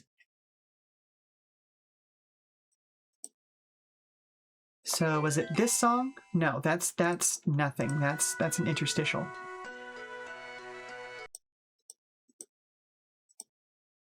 Was it this one?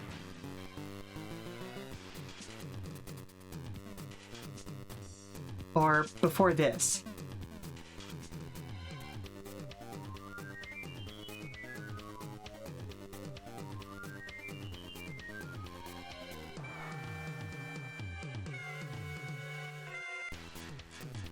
For the Shadowrun.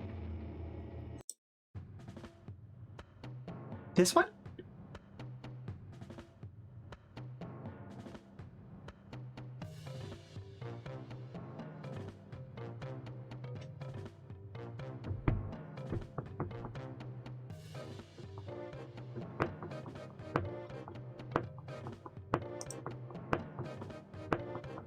Okay, that is Death Mountain from Twilight Princess. I do not know why some of the album art is just not showing up, because I know that I have this album art on here.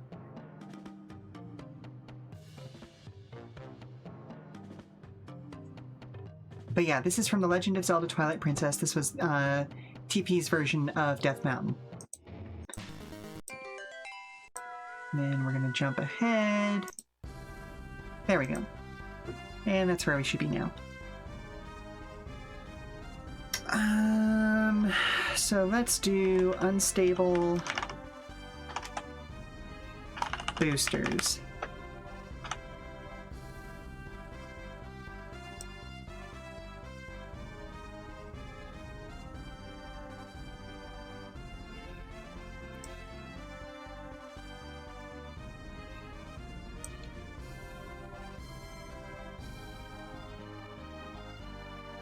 Thank you very much. You get psychic damage when you cannot remember where a song is from. Yep. I fully understand. That's why I was so happy to go back through that with you and help you figure it out.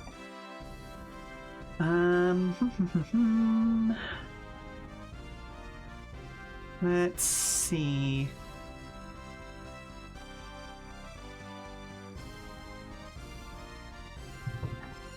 Oh, I need to come up with 2 more things for this.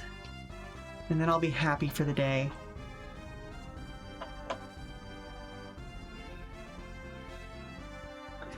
You know what? Let's do something similar.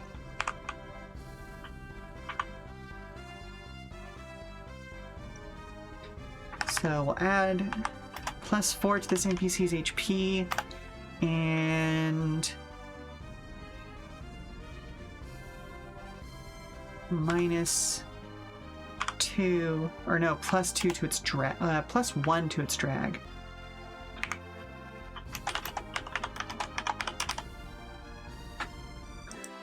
But I am going to make this one unique, so they can only take it once. Because essentially you're just adding more.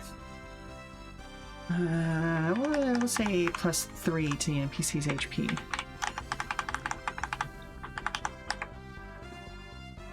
Instead of bolt-on bumpers, this is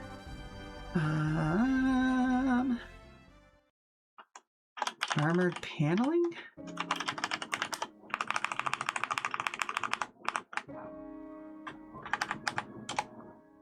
Make sure I haven't caused anything or called anything else that.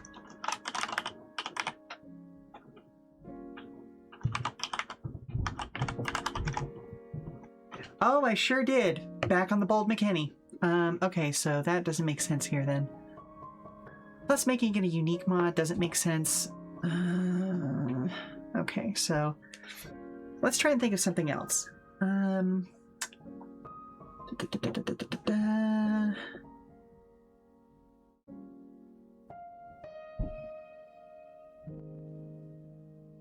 Oh, wait a minute. We haven't done anything limited yet. So, limited 1.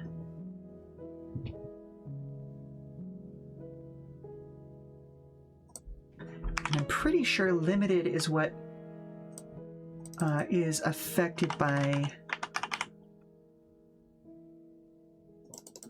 tuning.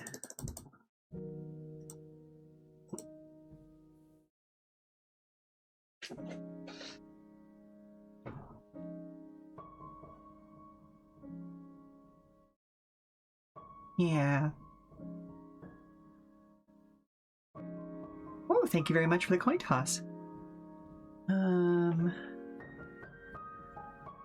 Which would really make it limited 1, 2, 3. There we go.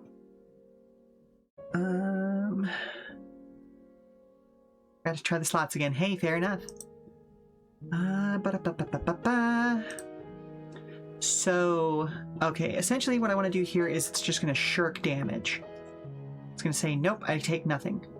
Hey, damn, got robbed on that one. Hey, fair enough. I certainly did not. That's all profit on this end.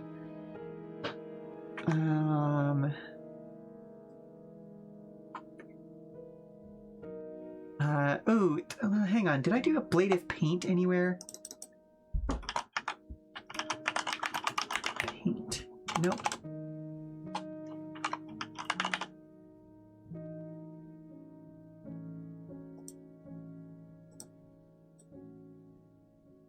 We did custom paint job.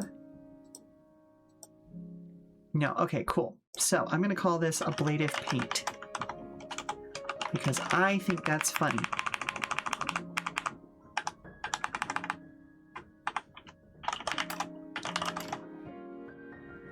This NPC takes damage.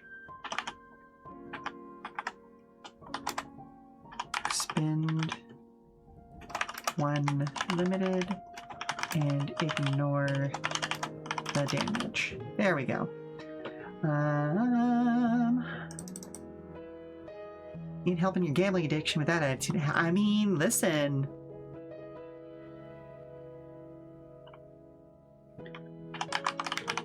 trying to think. One limited use, that's what it is. Okay, that's how I phrased that.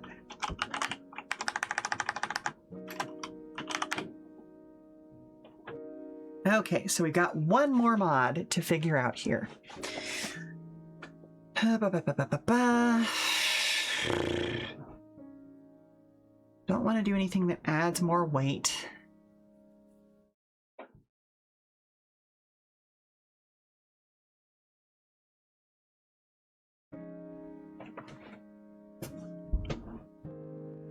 Don't want to get it, like, if this system had weapons, this would be so easy, you know? So I would have another thing that I could give to it.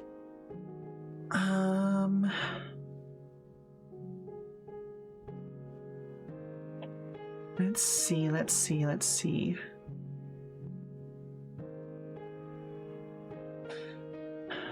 I don't want to give the bonus to fuel mix to this, because that should go to the hot rod.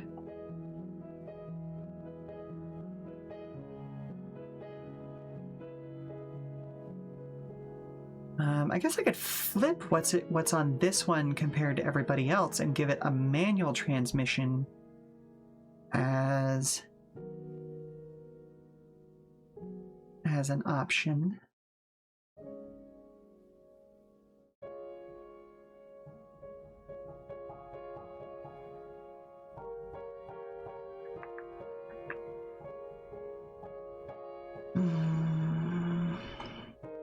Yeah, because basically everything has a transmission option.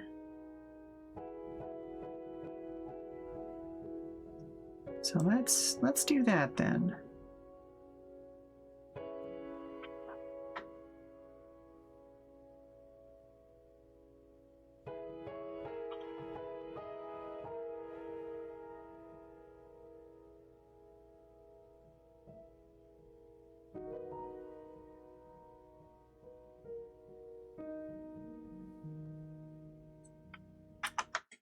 Now we're going to copy that.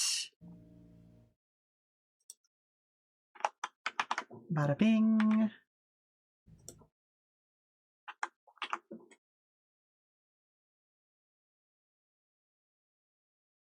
And we're going to go back to the custom, start with that stat line.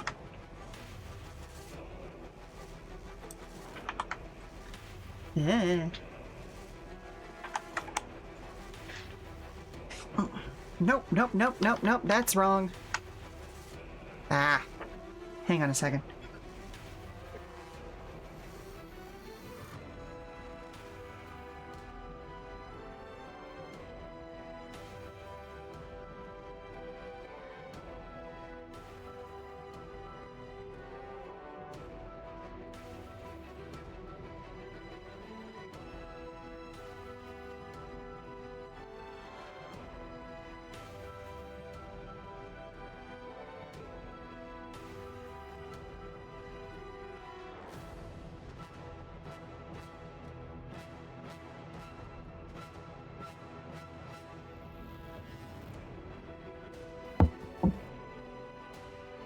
Find brought a gross bug inside again. It's in a jar, but Lynn's looking at it like it's candy.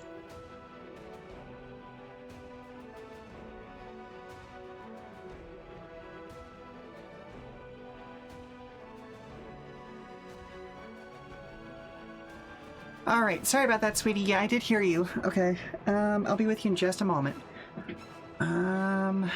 Okay. Sorry about that, folks. I had to step away to go deal with something. And then, of course, that's when Dare comes in and gives me a warning about things. So that's how these things work, right?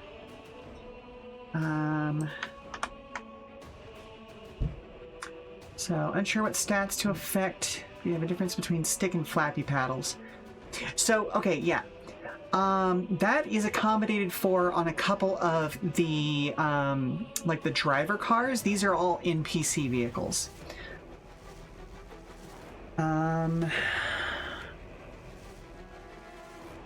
Like, I want to say there's one system that allows you to change even manual transmissions as a free action when they get essentially it is the flappy paddles versus the stick.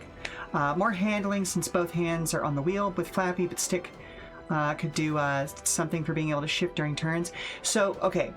The way that transmissions are handled is it is a free action to change your gear on automatic transmissions, and it is a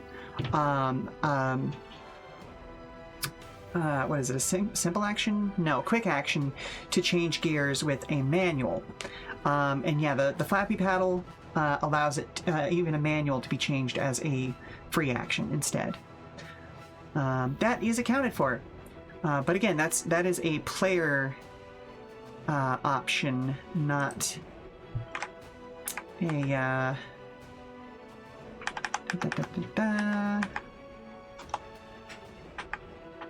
So we're gonna do that and then go down to normal text. Not an NPC option, you know what I mean? Yes, I want to do that. There we go. Right on, neato. Yep.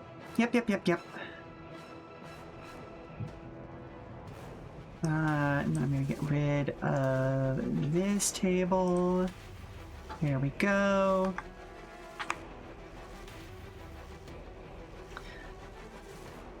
Okay, so unique, replace the NPC's transmission with manual. Alright, so that's the baseline. That allows it to be a little bit faster. Okay, so you're upgraded. One goes to that. Yours gets a little bit slower. Actually, you know what? I may just bring it in line with the Focused's manual transmission and see, like, what's the difference here? Still got a little bit of overlap.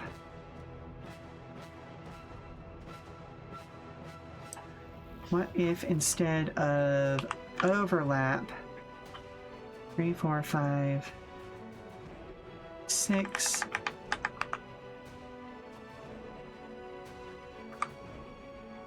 six, 7, 8, 9. So we're reducing the overlap 9, 10, 11, 12 to a single speed 12, 13, 14, 15. Yeah, there we go. Okay.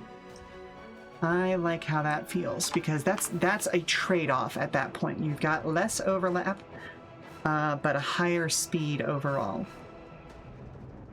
And then let's see. I am going to... Oh, wait a minute, actually. Let's remove that. And then put this down here. Okay, why are you being a butt like that?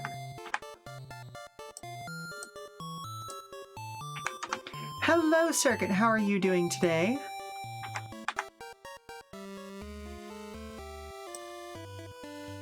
Make that heading 4. There we go.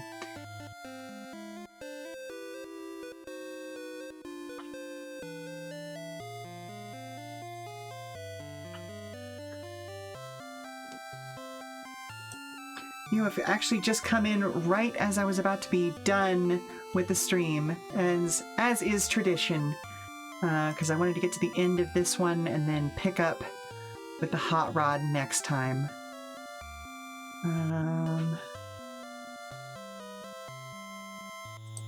So let's see, that puts that down there. Oh, goodness gracious.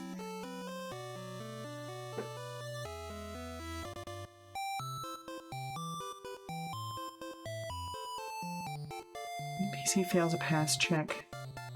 Both they and the other character. Can we do both characters involved take damage? Nope, that doesn't finish it up. Well, while you have been on as I've been getting ready for the day, so you caught a little bit of it. Hey, fair enough, fair enough. Let's see.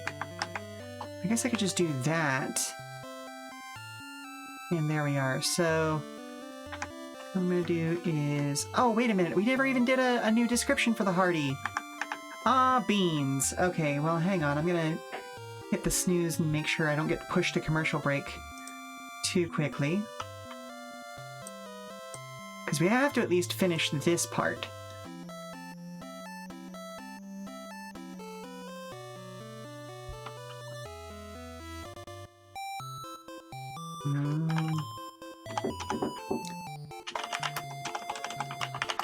It's so much off-roading to do in the world.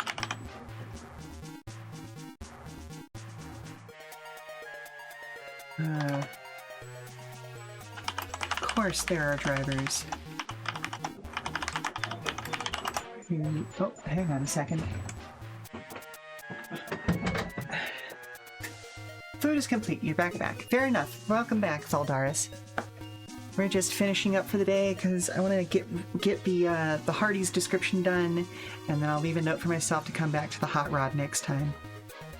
With so much off-roading to do in the world, of course there are drivers whose entire focus is on making their vehicles tough enough to do it.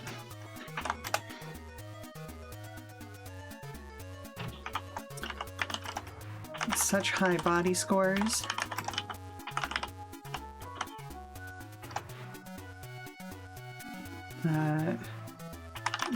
Come highest survivability of all NPCs.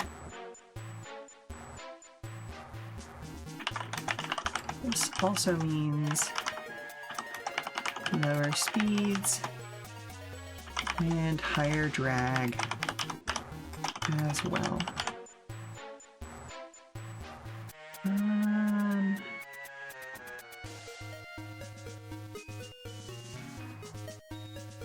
Such high body scores come...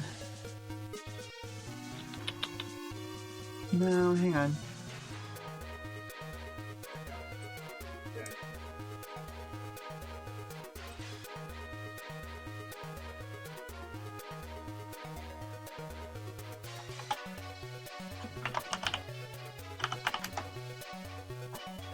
These high body monsters also tend to be good at blocking other drivers' paths as well.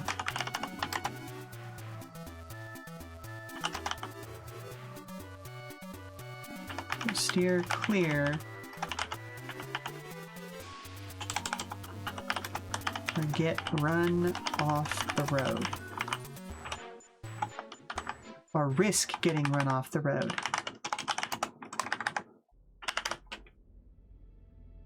Yeah, that works. Okay, cool. So, work here, just as a reminder to myself. Bada bing, bada boom. We got all of their stats complete. We just need to come up with base features and optional features, plus a description, and then we'll move on to the next part, which is templates. So, let's head back over to the Just Chatting screen and see what we can do. See where I can send you all off to. And then I have to hope that that Lynn hasn't been fed a bug. So, let's see who is online, shall we?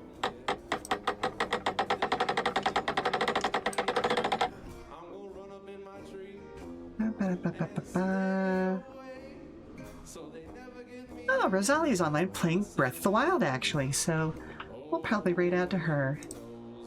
But in any case, thank you very much for stopping by, weary travelers. I hope you've enjoyed today's TTRPG Tuesday stream.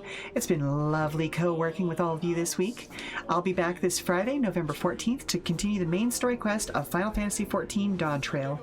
We're making some really good progress in that, and I cannot wait to see where it goes.